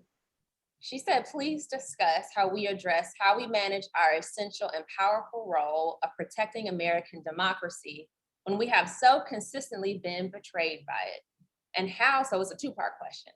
So we could discuss how we address managing our essential role of protecting so-called American democracy, and how has that role changed as a recent fragility of American democracy has been exposed, especially considering that our votes and protests have sustained it. Either of you brothers would like to comment.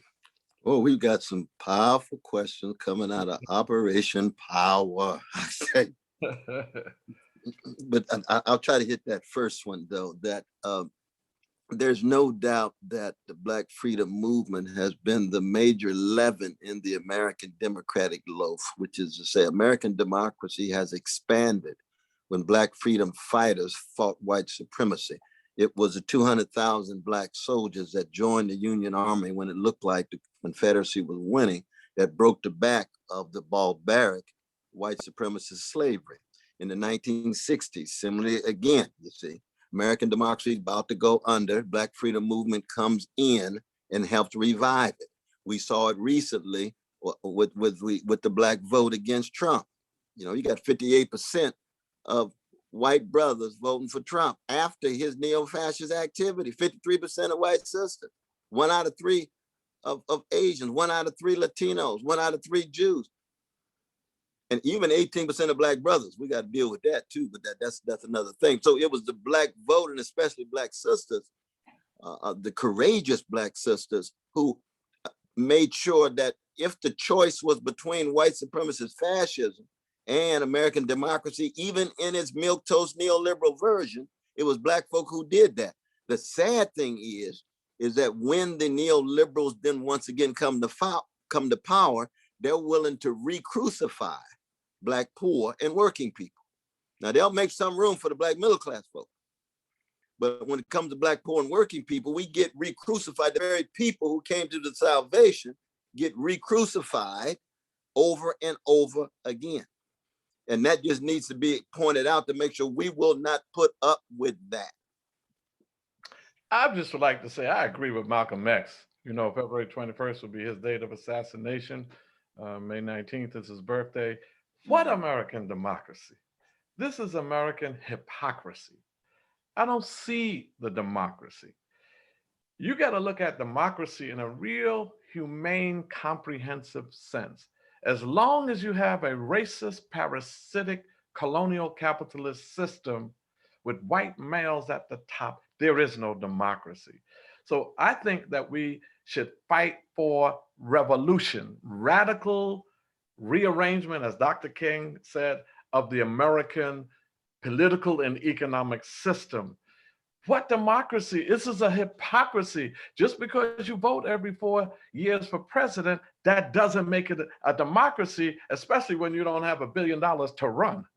So what democracy? So you get some blacks like Kamala Harris, or you get some blacks in Georgia like Stacey Abrams.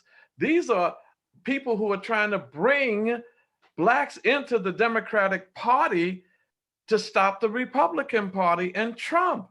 But the Democratic Party, if you remember historically, they were the more racist party at the beginning, didn't even want us in it. We joined the party of the Republicans of Fred Douglass and Lincoln, who was also a racist. Lincoln wanted to free us so he can send us back to Africa. It was the liberation by the soldiers, Black soldiers, that freed us. So what American democracy? This is where we need to be clear about revolution. We have to dismantle this racist, parasitic, predatory capitalist system. And whether the administrator is a neo-colonial black puppet called Barack Obama, or if the administrator of the capitalist system is a neo-fascist, racist, xenophobic, madman Donald Trump, or if the administrator is a neoliberal, racist Joe Biden, they got to go. We need revolution. So we shouldn't fight so focused on racism, and we should, because racism is horrible, but don't fight for racism to the extent that you want inclusion, that you want diversity, because capitalism will give you that. You fight and say, oh, we haven't had a white, all the whites are president. All right, give them Barack Obama. What happens? Mass incarceration, employment, unemployment, poverty still exists. Oh, we don't have enough blacks on Wall Street. Okay, give them some black CEOs. Exploitation continues. Oh, we don't have enough black police officers. Oh, let's get some black cops. They beat you more than the white cops sometimes. Oh, we don't have no black mayors, governors. We'll give you all of that. Just don't change our system. So we're not looking for a change in complexion. We're looking for a change in the direction. Revolution is the solution. No, I'm with you on that. I'm with you on that. But let me raise a question for you, though, brother. Just be able to push each other, because I'm with you 100% in terms of your truth telling. You know that. But you would acknowledge the difference between a fascism where we didn't have the right to vote at all versus a system that is still hypocritical, but you do have the right to vote. I mean, you think, for example, right there in Brooklyn, where you are able to get elected because of your vision, because of your love of the people. Fascism wouldn't have any possible dissenting voices whatsoever, the way it was in Alabama 80-something years ago. You see what I mean?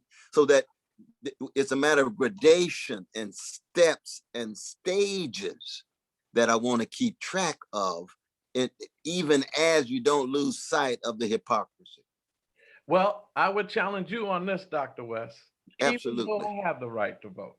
Yes. Even though I did win a seat in East New York, even though we had a black president, even though Stacey Abrams brought all of that to the Democratic Party, nothing has changed, and in many instances, our poverty has gotten worse.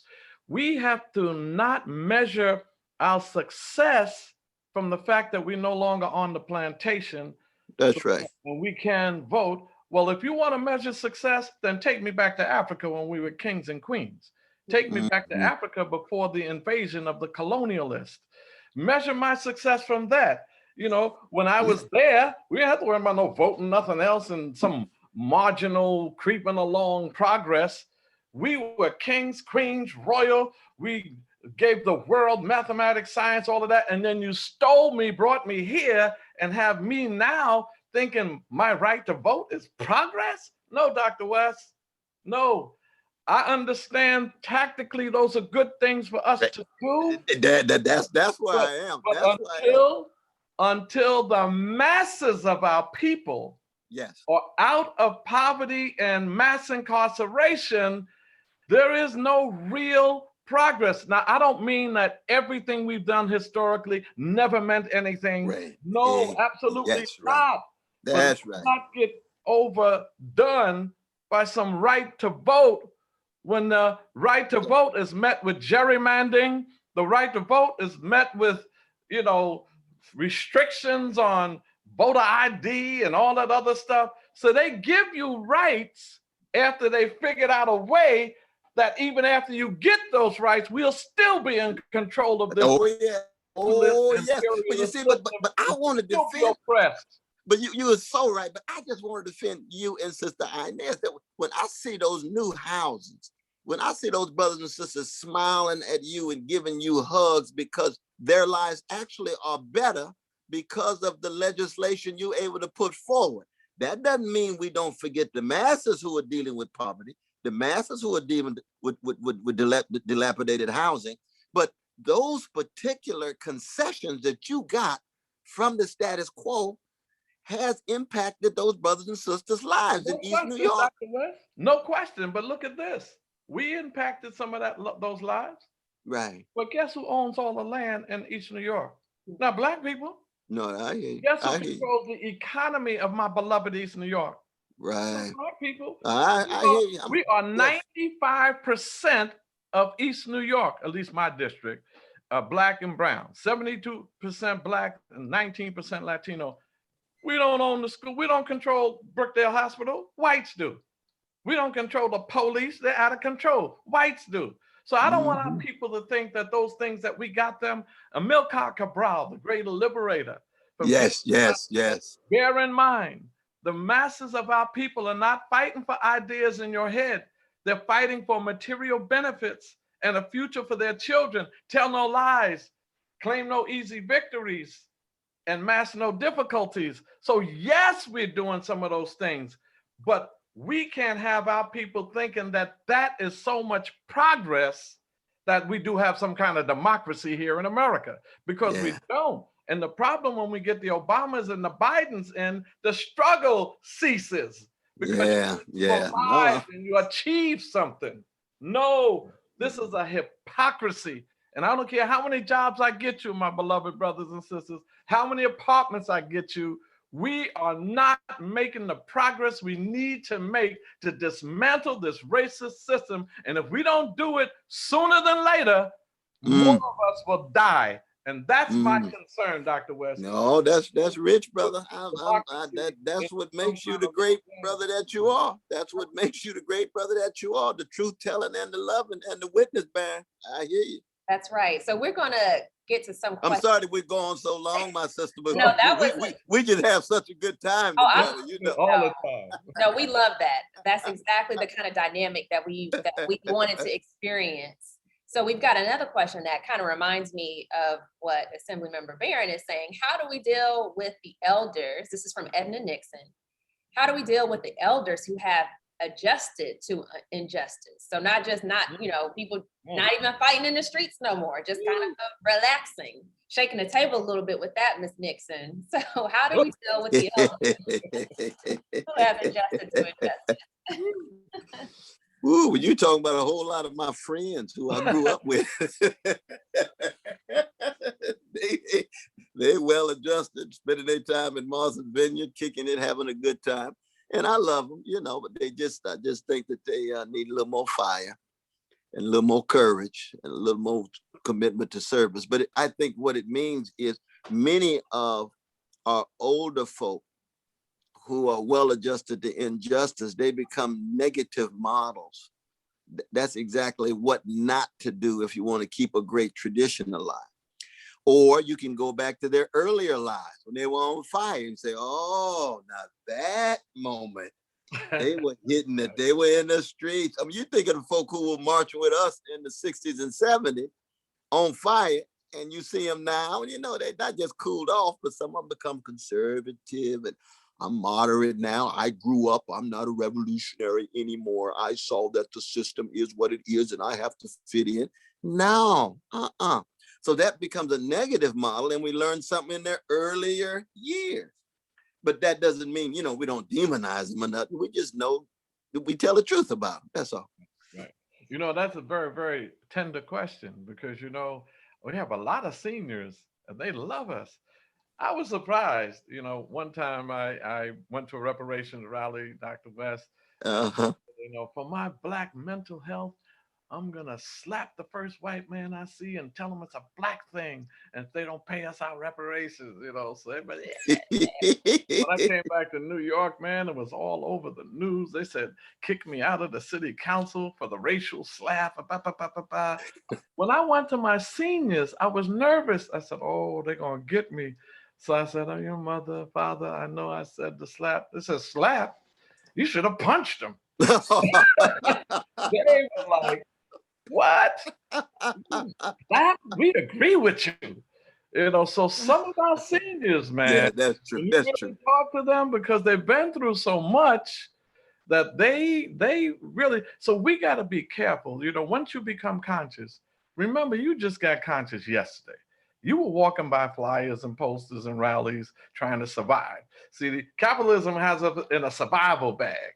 So, you know, some of the young people said, Charles, man, you better be cool, man. You too rough on them white men in power. We ain't gonna get nothing for our community. This is the brothers, you know, this hard street brothers. Be cool, man. And the seniors were saying, get them. You know, we love you. So when you become conscious, remember, you just got conscious yesterday. And you didn't like how people who were conscious, the way they talked to you. So talk to them with tender love and care and try to win them over. You know, it's easy to alienate. Just call them a name. But it's harder to win people over. So with my seniors, I try to let them see the contradictions. The reason why I interrupt the governor and getting people's face on TV, I want my people to see this contradiction. See, so don't go for the okie doke. Don't go for it. Yes, I fight for contracts for the minority and women contracts, but I'm not fighting for you to be inclusion in a system that needs to be dismantled. But I am going to say, in the meantime, you need to live somewhere. You need food on it. That's right. In the meantime, you need to have a way to get some health care and some education. So I have to fight for that without running the risk of you believing in the system because I got you a job. I got to say, yeah, I got you the gig, but you still got to be a revolutionary and change. That's a challenge, Dr. West. That's real. That's real, brother. Yeah. Thank you for that. So we're going to start bringing some of our members back into this chat. One of our members, Shari, if you can, hopefully she's ready now because you had your hand raised for a while. We want to make sure you can hear. Shari, you there? I'm ready. I am, trying to start. Okay, got it. All right. Good afternoon, everyone, and good afternoon, Dr. West. My question is, what are some things that we can do to help to keep politicians, especially Black politicians, accountable in stopping and preventing neoliberalism and fascism? Well, you already a member of Operation P.O.W.E.R, so you in the right organization right there. Yes. Because the crucial thing is you got to be able to raise your voice. That's the anthem of we Black people, right? You got to lift every voice. We ain't gonna be an echo. You see, it doesn't say lift every echo. It's lifting our voice. And lifting your voices, you then become part of organizational power. So you got collective effort. You got collective engagement to tell the truth about the greed. Because when we talk about neoliberalism, a lot of people like to talk about the ism, but what you're really just talking about is is greed and callousness and indifferent to poor and working people. So that the people at the top following their greed run amok, gain access to billions and billions of dollars, and our precious children can't go to school and get a quality education, can't have access to housing, food, job, and so forth. See what I mean? So in that sense, we have to be organized with the voice and the vision, and also have a good time in the organization. You see, it can't be an organization where everybody show up, oh, we got this heavy burden.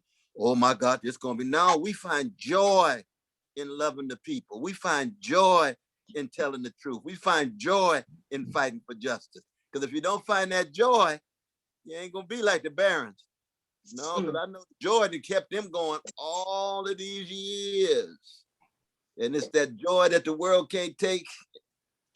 The world can never take away that joy. Fight for justice. That's an excellent question. Thank you. Sherry. Thank you. Yes. I'm no longer looking to hold Black elected officials accountable. It's very, very challenging. We, in Operation Power, we've supported Obama. We've supported a lot of the neoliberals because we did the lesser of two evils. You know, this one is not as bad as that one. And at least if we get them in, we'll be able to organize a little better. So we did the political pragmatism and the lesser two evils. You're not there anymore.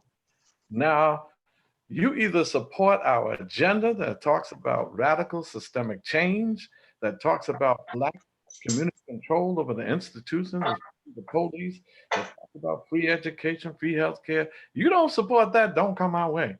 We need to replace them, not try to, well, let me not say not try to influence them, but while we influencing them, we should be working on replacing them. And that's not easy to do because we had to beat the machine out here. We had to beat the Black Democratic Party machine, not no white racists, not no Trump people, not nobody white. We had to beat the Black political machine, the Democratic Party machine that controls every Black community in New York State. And every Black community, Black and Latino community is controlled by the Democratic Party Black neo-colonial puppets. So how do you influence them? It's very difficult. We replaced them in East New York. It wasn't just Inez and I. Andre Mitchell is chair of the community board. He's at Operation Power. We are the district leaders too, the male and female district leaders. We got that. We got the local judges position and we got district leaders. You know, we beat the machine. We wiped out the Democratic Party machine in our district. Ocasio got the congressional seat, but everything above her is neoliberal and everything below her is neoliberal. So we got to deal with the county committee, the judicial delegates, the district leaders, the city council member, the state assembly member, the state senator. All of that is below Ocasio. Above that is Nancy Pelosi, is all of those folk up there. So she got that seat. But if you don't wipe out the party in your district, you're still gonna have limited influence and success. You may make you a superstar, a darling in the media, but the actual power, and you notice she's even trying to get a little closer to Chuck Schumer and saying, Nancy Pelosi, we're trying to work, because they realize that just getting a seat doesn't give you power. You gotta wipe out the machine locally. Absolutely. Absolutely. Good question, Sharon. Yes, absolutely. I mean, these questions have just been magnificent. Definitely. Thank you, Shari. We are now going to go to, actually, I want to read one of the comments. They don't have a name, just an SGA account. I don't know if that's a union, but they said, I have to go, but I wanted to say thank you to all the members of Operation P.O.W.E.R for organizing this meeting together. I have never been in a space of such enlightenment and empowerment. Thank you all so much. So that's especially for y'all bringing that enlightenment and empowerment. That's what happens when you spend time at Operation P.O.W.E.R. That's what happens. It's all the way live, all the way live. All the way live. Okay, come through. So now I'm going to bring up Joy Simmons. She was the former female co-chair of Operation Power. So she preceded me. She's in the building, or the virtual building. So Joy, if you're ready, we're going to bring you in and add a spotlight to you. Yes, I am ready. Can you hear me? Yes, we can. You look like you're out the streets, girl. Yes, I am. Yes, I am. What a wonderful, wonderful program. Thank you so much, Councilmember Barron, Dr. Cornel West, everyone, all of the Operation Power crew. You all are, it was just a wonderful program. I do have a question. One, so, you know,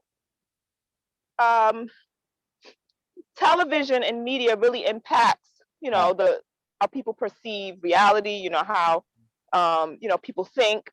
So I just wanted to know if you happen to see any of these new movies that are coming out, or that's actually have come out. One, I think the Sister Regina King did, and it was supposed to be a discussion with Malcolm X and Muhammad Ali, and then the other one called Judas and the Black Messiah.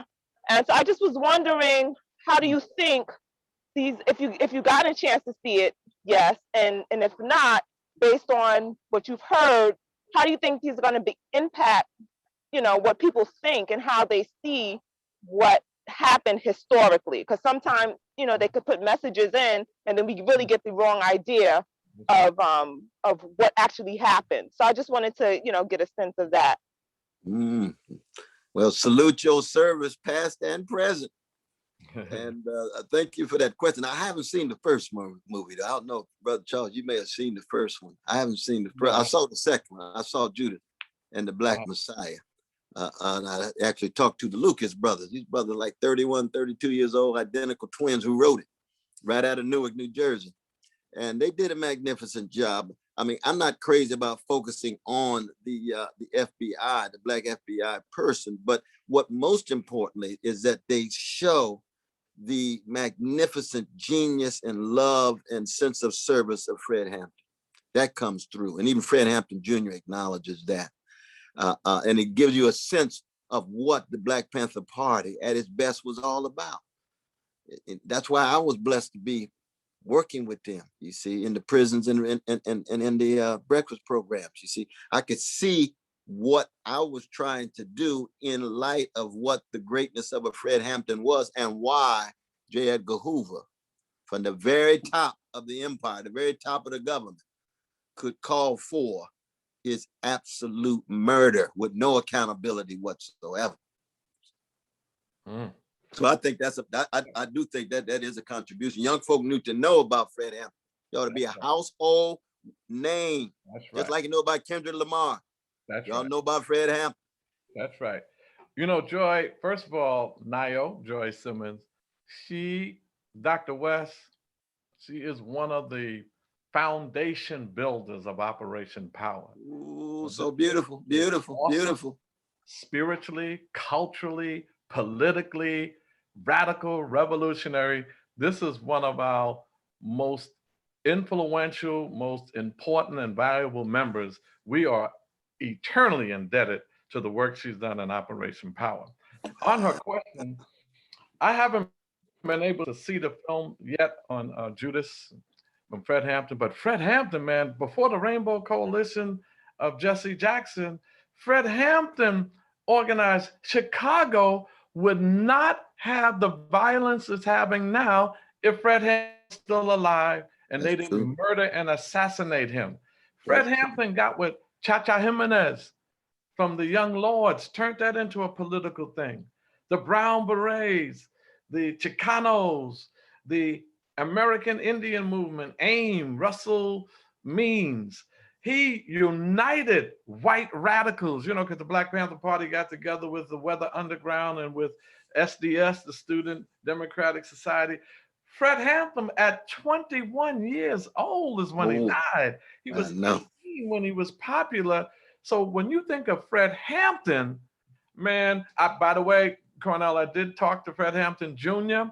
and Malika, you interviewed him, but he said he would be glad to come on here with Operation Power. Beautiful. That's the film. He said he had to fight with that film from the naming of it to the emphasis on the FBI agent to every little aspect of it. But he said that he feels him and his mother, whom was pregnant with him when she was lying in the bed next to Fred Hampton. That's right. That's right.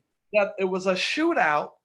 And after they did the examination, 100 bullets went in and 1 came out. And so there wasn't no shootout. It was a murder. And Absolutely. the FBI agent drugged Fred Hampton, you know, the night before. So we're going to get Fred Hampton Jr. to come on here. Oh, that's powerful. Let him tell us about the film. But Joy makes an excellent point of when we see things on TV, we got to remember that even the Black Panther, people could, in my book, I have a good analysis of the Black Panther movie. But even in a movie like the Black Panther, you know, yes, the African aesthetics and the kings and all of that, but they made Killmonger a villain. He was the one who wanted to use the vibranium to liberate all of Africa. And they made him a madman. And how do they save the life of the CIA guy, the white guy, when the real CIA murdered us? So contradictions in some of that Hollywood stuff. Users of that were supporters of Trump, Pearl Matter.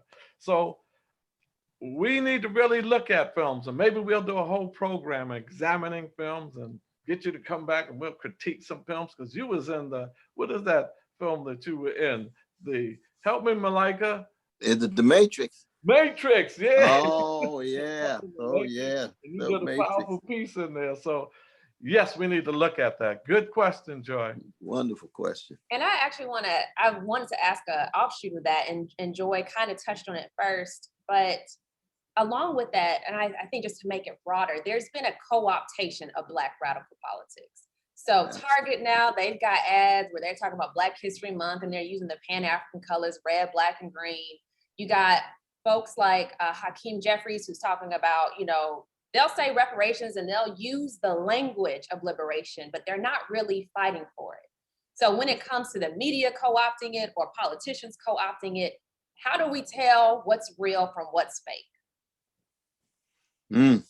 Ooh, that's crucial. That reminds me, Ashford and Simpson. Ashford and Simpson say, ain't nothing like the real thing. That's right. Have you ever tried it for yourself? Or are you still getting it secondhand from somebody else? Something so rich like love and freedom of Black people always attracts folk, and they want to deodorize it.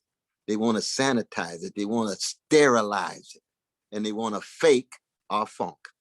We say, no, we don't want no fake funk. We want the real thing. And what is the real thing? Very much what we've been talking about, what we started with. The real thing is the genuine love that tells the truth and is willing to bear witness and willing to serve and therefore take a risk. And in the end, is willing to live and die for it. That's right. That's the bottom line. That's the bottom line. Like you mentioned, I'm sorry, go ahead, Cornel. No, that's it. You got it. You mentioned reparations.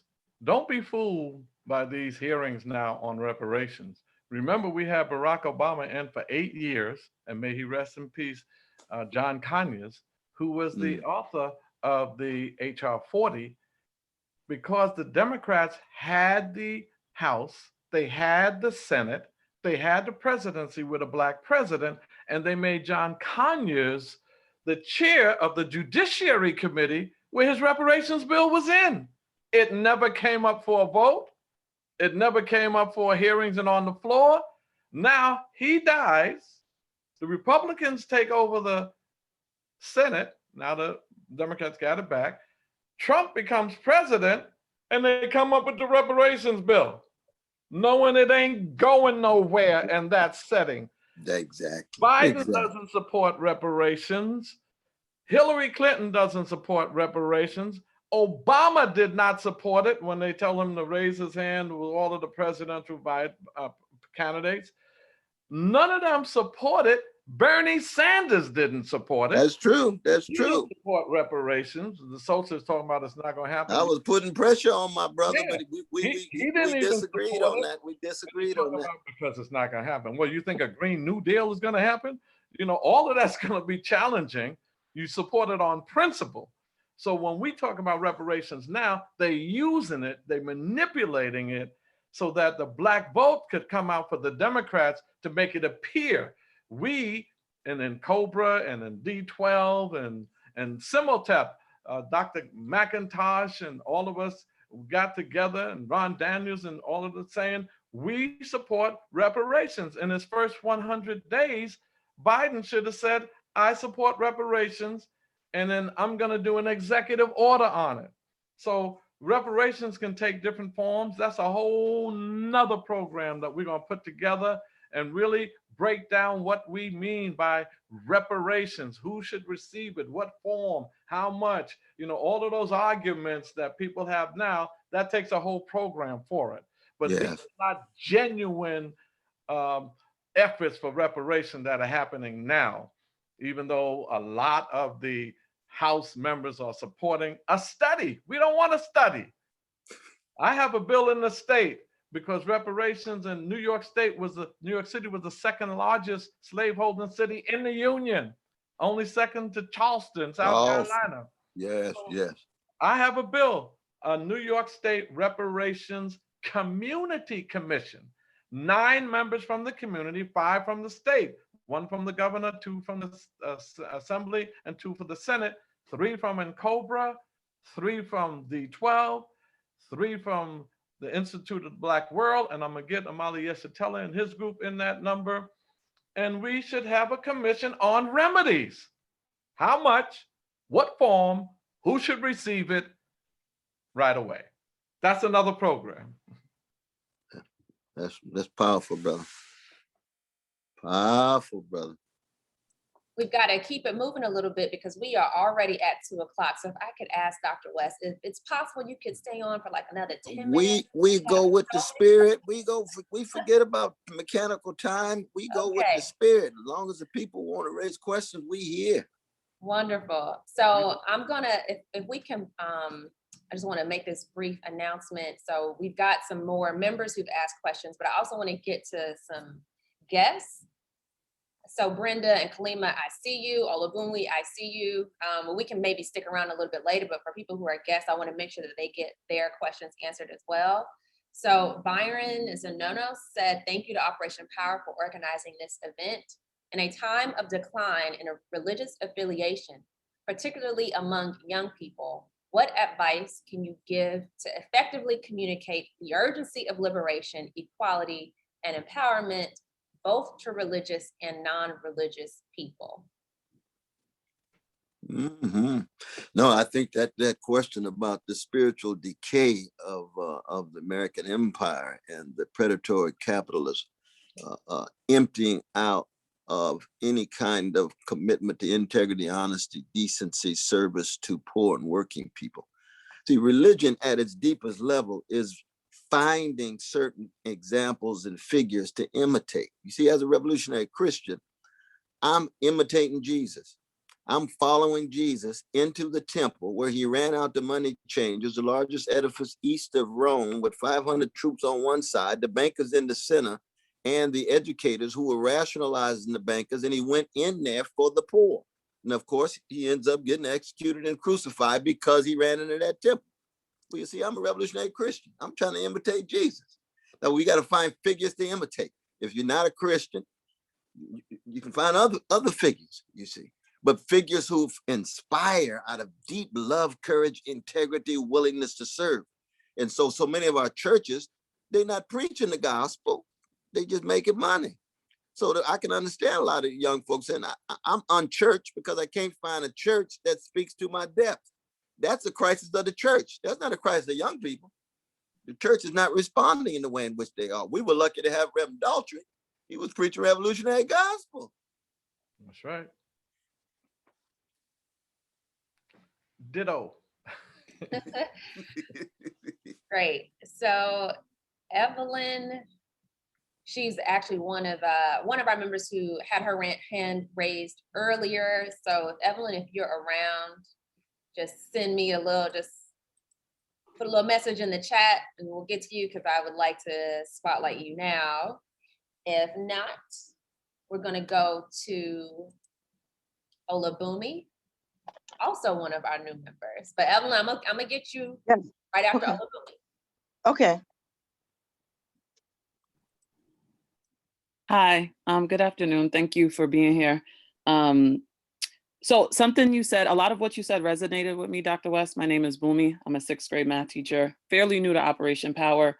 But when you said we need to see Black people who are free to be themselves, that's been sticking with me. I've been writing down a lot, but I realized, like, as free as I feel in an Operation P.O.W.E.R meeting, that's how free I aspire to be in all spaces, whether it's my classroom, through Zoom, or when we're back in the building, in graduate school, in church, in my family. I had a question about for someone who's new to Black radicalism. Sister Bria mentioned like learning about it in college. I was not that fortunate. I feel like I'm just trying to absorb as much as I can and watch and read as much as I can. I'm trying to figure out, can I view Black radicalism as something binary and dichotomous, like either I am or I'm not a Black radical?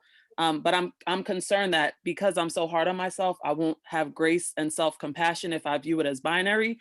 But I'm also concerned that if I view it as something on like a spectrum, then I'm gonna be complacent and I'm just gonna be like, well, at least I'm more radical than I was yesterday. So I'm just trying to figure out, like, should I view Black radicalism as something binary and dichotomous, either yes or no, you are or you aren't, or something like on a spectrum or a continuum? Because I see faults with either way, and I'm just trying to do it the best I can. No, that's a wonderful question. You got such a lovely spirit already in terms of your maturity, because that humility is the benchmark of a serious. Brother Charles always said you got to get to the root.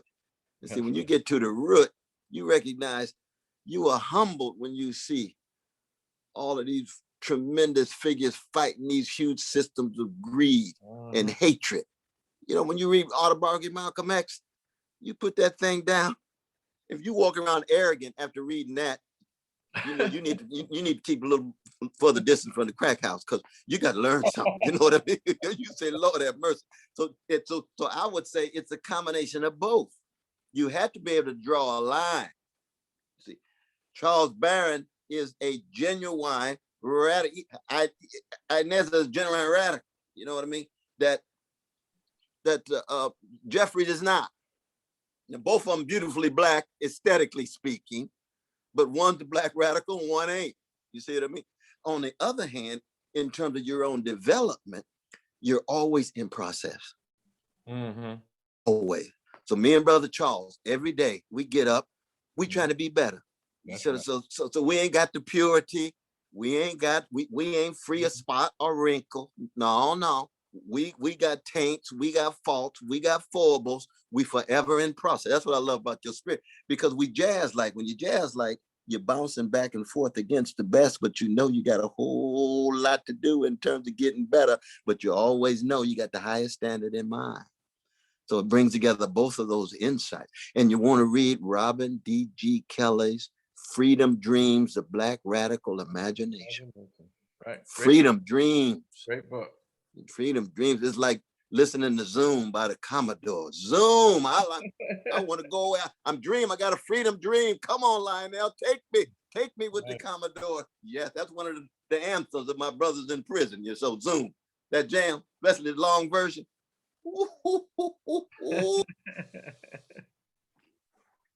Good answer, good question. Thank you, Olabumi.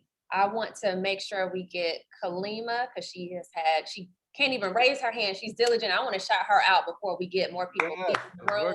Kalima is our primary tech host. She makes sure that things are running smoothly. So when y'all see these transitions and the video, because she put that video together at the beginning, when y'all see people adding spotlight and unmuting and muting and security, that is Kalima. So I got to make sure. There she is, the one and only Sister Kalima herself. People got to hear you. Okay. Thank you. I find it so funny when I get shout outs for technology, because I'm not even that great, but thank you. Thank you to Dr. West and to the esteemed assembly member, our leader at Operation P.O.W.E.R. This has been a fruitful discussion, and my questions are all over the place, because one, every time I was thinking of a question, it was answered. So I do want to highlight something. So One is like, I know, like at first I was thinking about asking the question of like, what role does local politics play in this larger movement? And Assembly Member, you so eloquently just laid out that like, while Operation P.O.W.E.R, we have taken the seats at the Assembly, the Council, and Community Board, and as local as it gets in our district, there are some other things that we need to accomplish to take over the revolution. And the Assembly Member always talks about the way to eat an elephant is eating it bit by bit. You can't like, don't eat the whole elephant. So like when we think about like, right? For me, I'm like, so we're like, oh, let's take away, let's conquer the system. I mean, it just seems so huge when we think about the nation, right? And but when we start to think about the things we can do on a local base in our community, then it becomes more tangible. And that's the beauty of Operation P.O.W.E.R. So before going on and on and on, I know you spoke about like reparations and thinking about like the Assembly Members bill at the state, the study of reparations in New York State. The conversation of reparations has become a national conversation. But when you think about like, right, sometimes we see the governor in past and like we can talk about the fact that our state had slaves and that like we can focus in on the nation just delays, you know, how quickly we can achieve that. So my question is just thinking about like, how do we get our people more involved in local elections? We know that folks come out in large numbers for national elections, but when things happen locally, when we're talking about our community boards, when we're talking about school boards, our numbers are not hitting, right? So I just want to turn it to you both and to speak about that. Indeed. I do want to just mention this text here. This is the best thing we have at the moment. From here to eternity, the case for reparations. You know, this is it might be nice to bring Brother Doherty and Sister Mullins on the show talking about reparations too. This is a powerful text. You remember Randall Robinson's book, The Debt, going back, it serves that same purpose in that regard. So that people get educated to see the strongest case and then want to get involved in politics in a variety of different forms, be it electoral politics, be it hitting the streets, be it join reparations organizations and so forth. But I know, brother, my dear brothers. Well, you know, as we say all the time, Kalima, I think revolution is going to start from the bottom up. And I think our people will get more involved in the electoral arena when we get more involved in their lives. When I came into East, nobody knew no Charles Barron. I mean, I was on TV with Reverend Daughtry a few times, but it was because of Miss Adeline Bunch, who is now over 90, and it was because people like Carlos Bristol and Carrie Barnes, who was the head of the Linden Houses Tenant Association, Beverly Russell, may she rest in peace, they made me popular in East New York. When I went door to door, Miss Bunch would say, "Hey, Helen, it's me, Bunchy." They open up the door. "This is who we're voting for. His name is Charles Barron. Here's his literature. He's good." "Okay, Miss Bunch, I ain't even have to say nothing." So, you know, it's that kind of involvement. And Trump caused the voter turnout locally to double, Cornel. It used to be like 7,000 would come out for the assembly seat. The last time I ran, 14,000 people came out. Wow. And I think that was a Trump factor.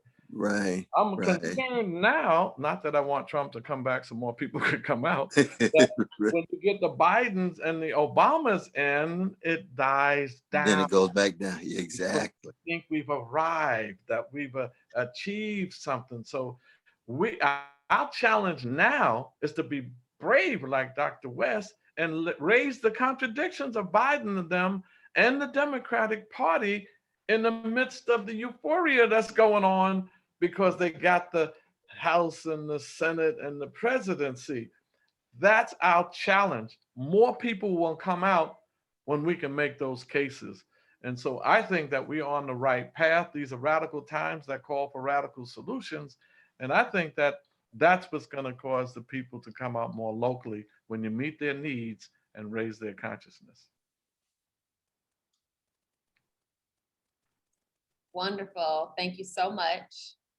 We have Evelyn Pugh, who has been very patient throughout this process. She's one of our Operation P.O.W.E.R members. Evelyn, if we can get you coming to the stage. Ready. Ready. Okay, you can hear me now? Yes. Okay, good evening, Dr. West. Glad to see you here at East New York, Good to Brooklyn. see. Good to And see. good evening, Assemblyman Charles Barron. My question is, well, first I'd like to say in East New York, we lost a lot of members to the COVID. And the government just left us here for dead, and they was in Manhattan with their ships and everything, and they did not come to help save us or bring us help until the last minute. At that point, we have already lost thousands of our members in our community. So my question is, what is your take on the COVID-19 pandemic and Black people taking the vaccination? Well, let me say this. You are so right. I was fighting so hard in the state assembly to have this governor send a ship to the white community to return the Javits Center into a medical facility in the white community, Central Park in the white community to a medical facility, and ignore us. So we fought hard. We did get them to bring testing to our neighborhood. We had it in CCC, the Christian Cultural Center was doing testing, and we had it in St. Paul's Community Baptist Church testing, and we had testings in Gotham, and we had some come to the pink houses. We had to fight for that. We gave over 100,000+ masks and gallons of sanitizer. We had to fight to make sure Brookdale had more staffing and had more PPE, all of this stuff they needed, from robes to masks to ventilators to, that was a big battle. And you're right, after a while, they finally start coming through with it, but it had to be a battle that Inez and I took on. And so we got some. Unfortunately, too many people died unnecessarily. And as you know, the governor's in trouble because he passed an executive order that said that patients from the hospitals that were overcrowded should be sent to the nursing homes. Yes. Last year, I said he should be sent to jail for that. But this state legislature, all of them that are complaining about him now, they passed the state budget that cut Medicaid by $2.2 billion, cut $400 million from the hospitals, and did nothing to deal with the nursing homes. And then he covered up the deaths, which he should be impeached for. So we're saying that we need to continue in that vein to get your diet together, try to build your immune system, get as much zinc and vitamin D and all of that stuff, and eat right, get your mask and all of that. As far as the vaccination is concerned, as a public official, we have to fight to make sure our community knows where they are, and we do that. But personally, I'm telling our people, be careful. If you're going to go for the vaccination, make sure that you consult your physician, that you read all of the both sides of the scientific evidence, and that you make an intelligent decision. So that's what I'm concerned about, that there's so much about this vaccination that was developed within the last 8 to 9 months, 4 months, even though they said it's been around for 15 years. I'm just concerned about what's in it and its reaction to some people. My mother happens to be 90+ years old, 96, 97. She's allergic to the flu vaccine. She's allergic to penicillin. She's allergic to peanuts. So one doctor told me, yeah, tell her to take the vaccination. A Black doctor said, I don't think so. You know, just keep her away from people. She doesn't go out anyway because they don't know what the reaction is going to be. Make intelligent decisions. But as a responsible elected official, I have to let people know where the vaccinations are going to be. And we've put that out there. They're going to be in different places in Brooklyn, and some of the white people are coming into our place because our people don't want to take it, and they're taking it. So I just want people to be smart and intelligent. Absolutely. No, indeed. I would just say too, you know, I think it's a crime against humanity that we have a healthcare system that's based on money and market rather than humanity and decent treatment of people, beginning with everyday people. But that's a longer issue in terms of just making sure you have a healthcare system that people gain access to it, no matter what position they have in the economy. You know. Great, thank you. Thank you. And thank you. If we could get Brenda Walker. Brenda is our executive director. She's got a question for you all. Hi. Thank you so much for being here. This is so important. So many people came here to this platform to hear you. So I salute you and I thank you for all your great work. Thank I you. also want to give a shout out and salute our political prisoners who we know who have sacrificed their freedom, sacrificed their blood, sacrificed their lives. And a lot of them are right now suffering with COVID because of the situation that's going on in our prisons. So we can never forget them. So I just wanted to put that out there. I wanted to say now, because we are in we're in a space and time where there's such a great divide, you know, we call it the red, the blue, or, you know, that's like the Crips and the blood, I don't know, but, you know, there's the Democrats and the Republicans. So given this climate, and there are talks right now of Texas succeeding these great United States, you know, I say that with a, you know. Exactly. And there are other states that are also talking about succeeding as well, as this divide has not gone away. There are angry people on both sides of the aisle. And I just say both sides because this is a two-party system, you know, as much as we like to say it's not, that's what's happening right now. So what would you say to our folks? Because, you know, I try to look at it like, well, that ain't my fight. That's them two white boys that's fighting up there. You know, that's how I look at it. So, I mean, what would you say, you know, because, you know, I have so much respect for you. What would you tell our folks, something that we need to do, that we're in this situation we're in right now? What would you give us to be our marching orders to moving forward for us as a people? Thank you. I want to begin by acknowledging how you started, though. You see this book right here? Our brother who's H. Rap Brown is still in prison there in Arizona. His new book just came out. A number of us made contribution. And why is that important? Because what we learned from them is that we always have to get beneath the superficial discourse of the two corporate political parties, the corporate media, all of these surface-like perceptions. And when you get beneath them, that's where the humanity, the suffering, and the serious structural analysis that Brother Charles has been talking about tonight, connected to the deep love and concern that all of us have been accenting. And one of the reasons why we have our brothers and sisters in the prison is that Black love is a crime in a white supremacist civilization. Yes, it is. You see, if you love Black people deeply, you will be criminalized in one way. It could be character assassination.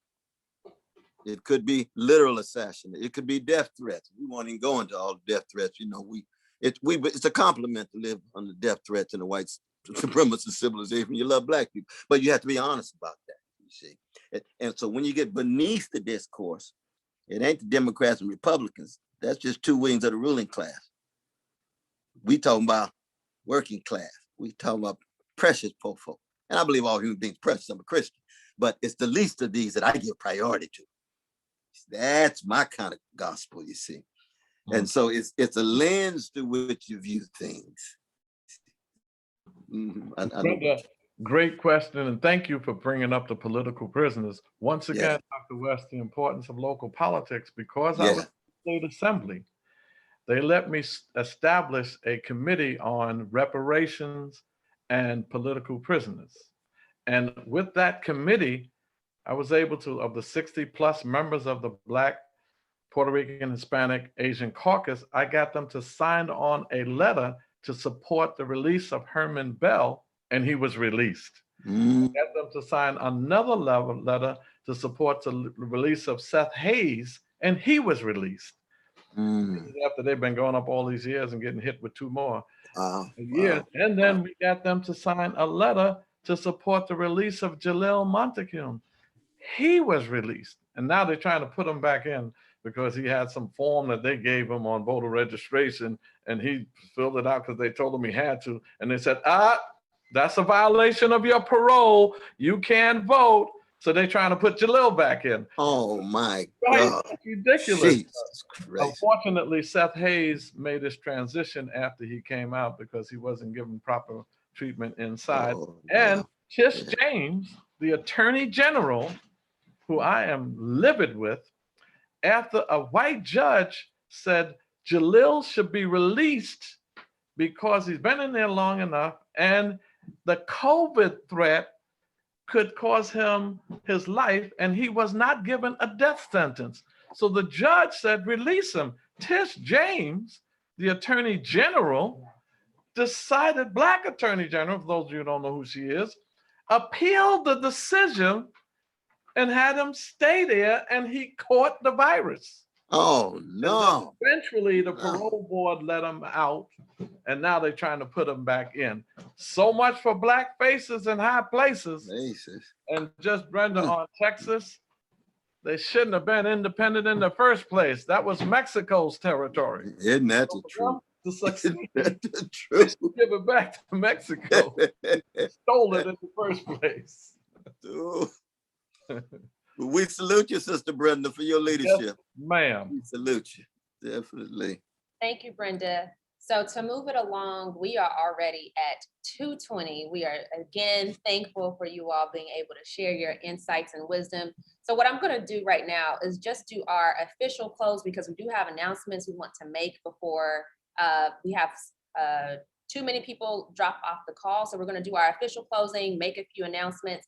And if you do not mind, just because we have a couple of more questions left, if you guys can stick around for another 10 minutes, are you okay with that? Because that's fine with me. Time, but you know, we know you all. That's fine with me. Okay, you all have obligations, but we're gonna just go through some announcements. Well, first of all, and I'm gonna let Kayru, if you can get yourself ready, because we have another event. This is Black History Month, okay? So we are going all out. We've got another event. So you want to keep it right there in the green room for a second, but I just want to let people know, you've probably seen it all up and down the chat. If you want to learn more about Operation Power, sign up for our email blast, and that way you can get announcements of when we do things. Go to bit.ly/OP email blast. That's bit.ly, so bit.ly/OP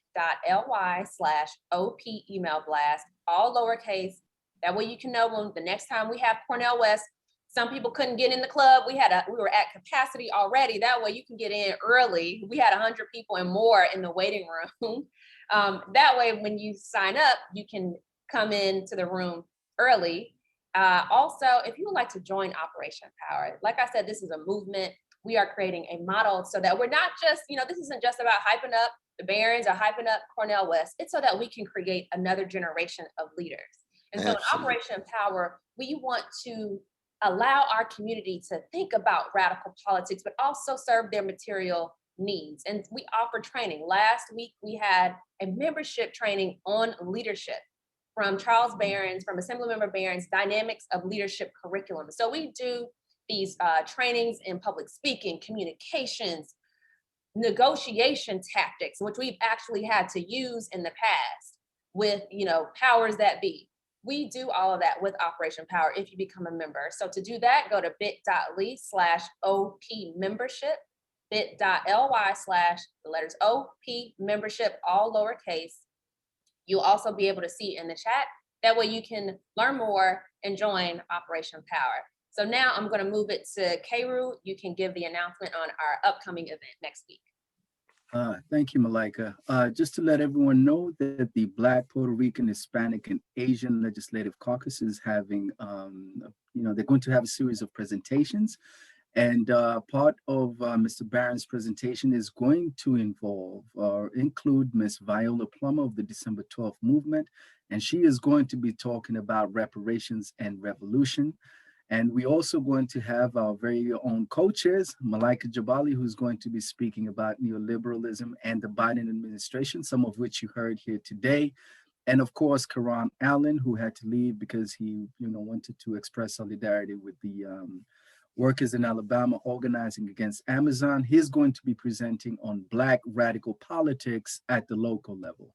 So please make sure you join us for that. We will be sending out the link shortly through an email blast, and look out for it. Thank you so much.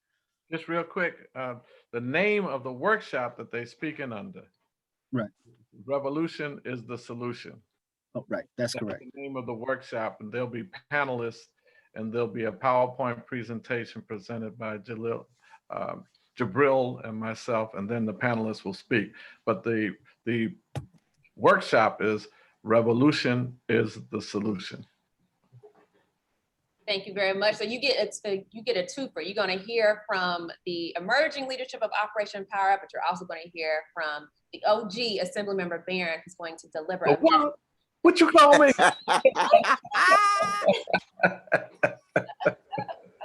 What's OG? What is that? There's a whole lot of love in those letters. A lot of love in those letters, brother. All right, so that's a bit of housekeeping. Now we're going to address some of the other comments in the chat. I want to shout out Rashida, she's been rocking with us. She mentioned this like at 1:40, almost an hour ago. So I want to make sure to acknowledge that. She said, in reality, the bourgeoisie establishment is in charge of both political parties. And we are finally in a political position to confront this establishment. Yes. Two-party. That's right. This is an achievement.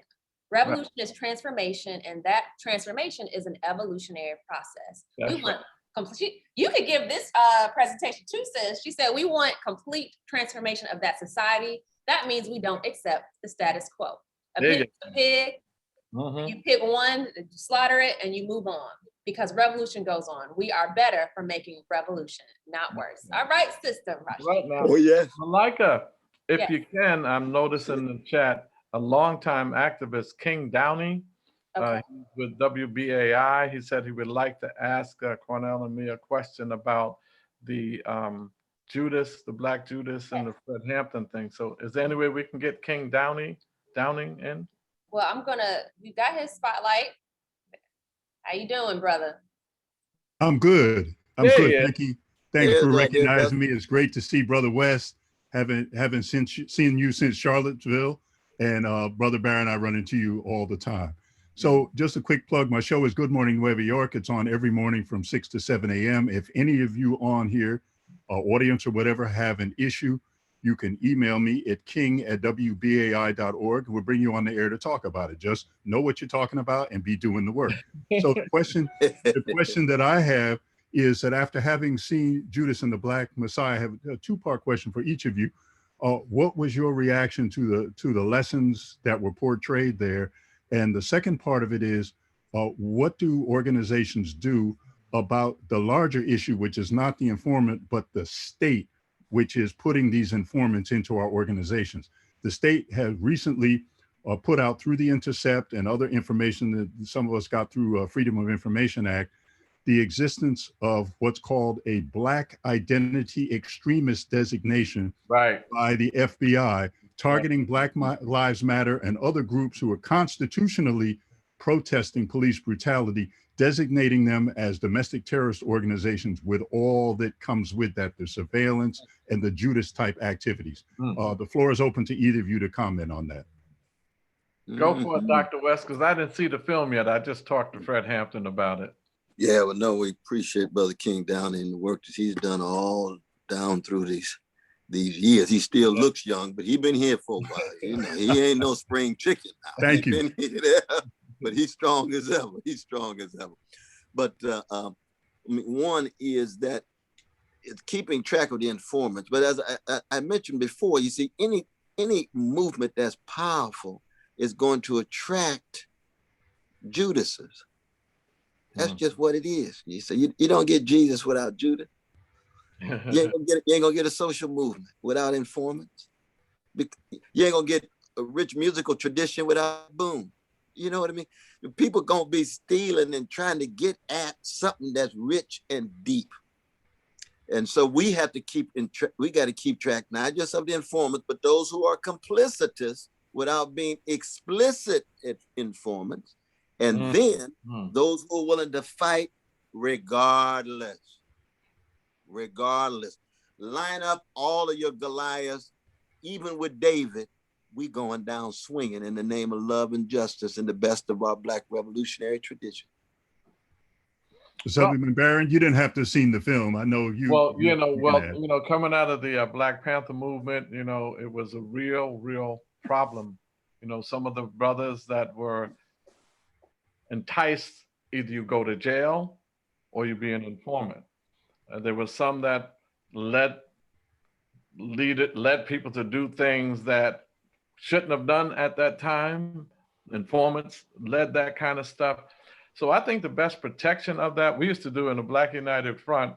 I remember when we were suspect of somebody, I would come up to them, hey brother, man, I'm headed out, man. Let me drop you off home. Let me take you home. So none of them want you to go to where they live. He said, well, I'm going to the store, so you can drop me off at the corner. I said, I will not. I'm taking you home, man. Come on. They never want to go home. And then you can tell them, we got some police reports when they had the black desk. Remember, what's the black police commissioner? Ben, the police commissioner. Yeah. I know who you're talking about. Right. I can't remember his name. Ben Ward. Ben Ward. Right. Well, that's a long time ago. Yeah. Desk. Some of the brothers used to give us some of the minutes that they were taking at the meetings. And when we saw that, we said, wait a minute, for this information to be given to the police, we know all 7 people that were at the meeting. So which one gave the police, this information? Not to be paranoid and call everybody an agent, because you can go there too. But we in Operation Power, the way we're growing, we're trying to manage our growth and not trying to be a mass organization, because with that comes a whole lot of stuff, opportunistic, political opportunism, and it comes all of the traders and all of that. Is how do we deal with these traders? But we're managing our growth. So if Malika knows somebody and knows their history, she invites them. If I know a few people, I invite them. If Kairu knows some folk and Kalima knows. So we're trying to grow by our people validating, bringing in some of the people that we're going to bring close. Other than that, it's just hard to have any more protection of that. You just got to deal with it when it raises its ugly head. Thank you. I want to add to that too, though. I think a part of how we deal with the state, let's see if I could start my video.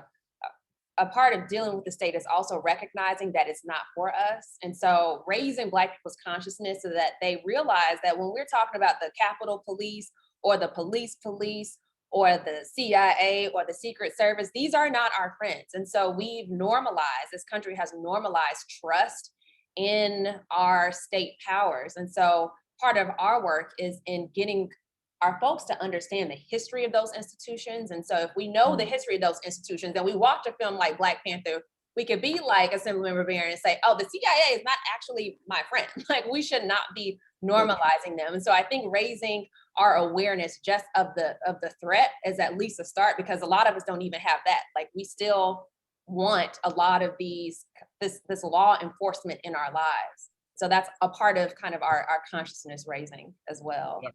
If I could do real quick, Malika, on Wednesday, February 24th, or 27th, Simultep is going to have Brother Raymond Duguay with them. And he's the Assistant President General, High Chancellor of the Universal Negro Improvement Association, African Community Leagues. This is part of Marcus Garvey thing. And I'm only mentioning that because Dr. McIntosh always announces our stuff and pushes our stuff. That's going to be at 2 p.m. Simultep is having that, and it's about, that's on the 24th, Wednesday at 2 p.m. And then on the 27th, they're going to do, Is the Music Murdering Our Minds? So keep in touch with Simultep's work, because they do some valuable stuff. Brenda Walker, if you put it in the chat, you'll get the information to you. It's in the chat, so check out Simultep. Great. So with that said, we are about to officially close this thing out. If you want to stick around for like 5 more minutes, we'll do that. But we just want to have our official closing to end as strong as we started. Again, if you do have questions, if I didn't get to you, you can raise your hand. but other folks, they got things that they got to do today, but we'll keep the assembly member and Dr. West around for a few more minutes. But if y'all remember, we started this off with a little call and response. We said, when I say operation, you say power. So I'm gonna let y'all get ready. I'm gonna let Kalima unmute who she needs to unmute, but we want to thank you so much. We are so grateful for both. And I feel like y'all called each other to coordinate outfits. Y'all both got this black and white going on here. Feeling it.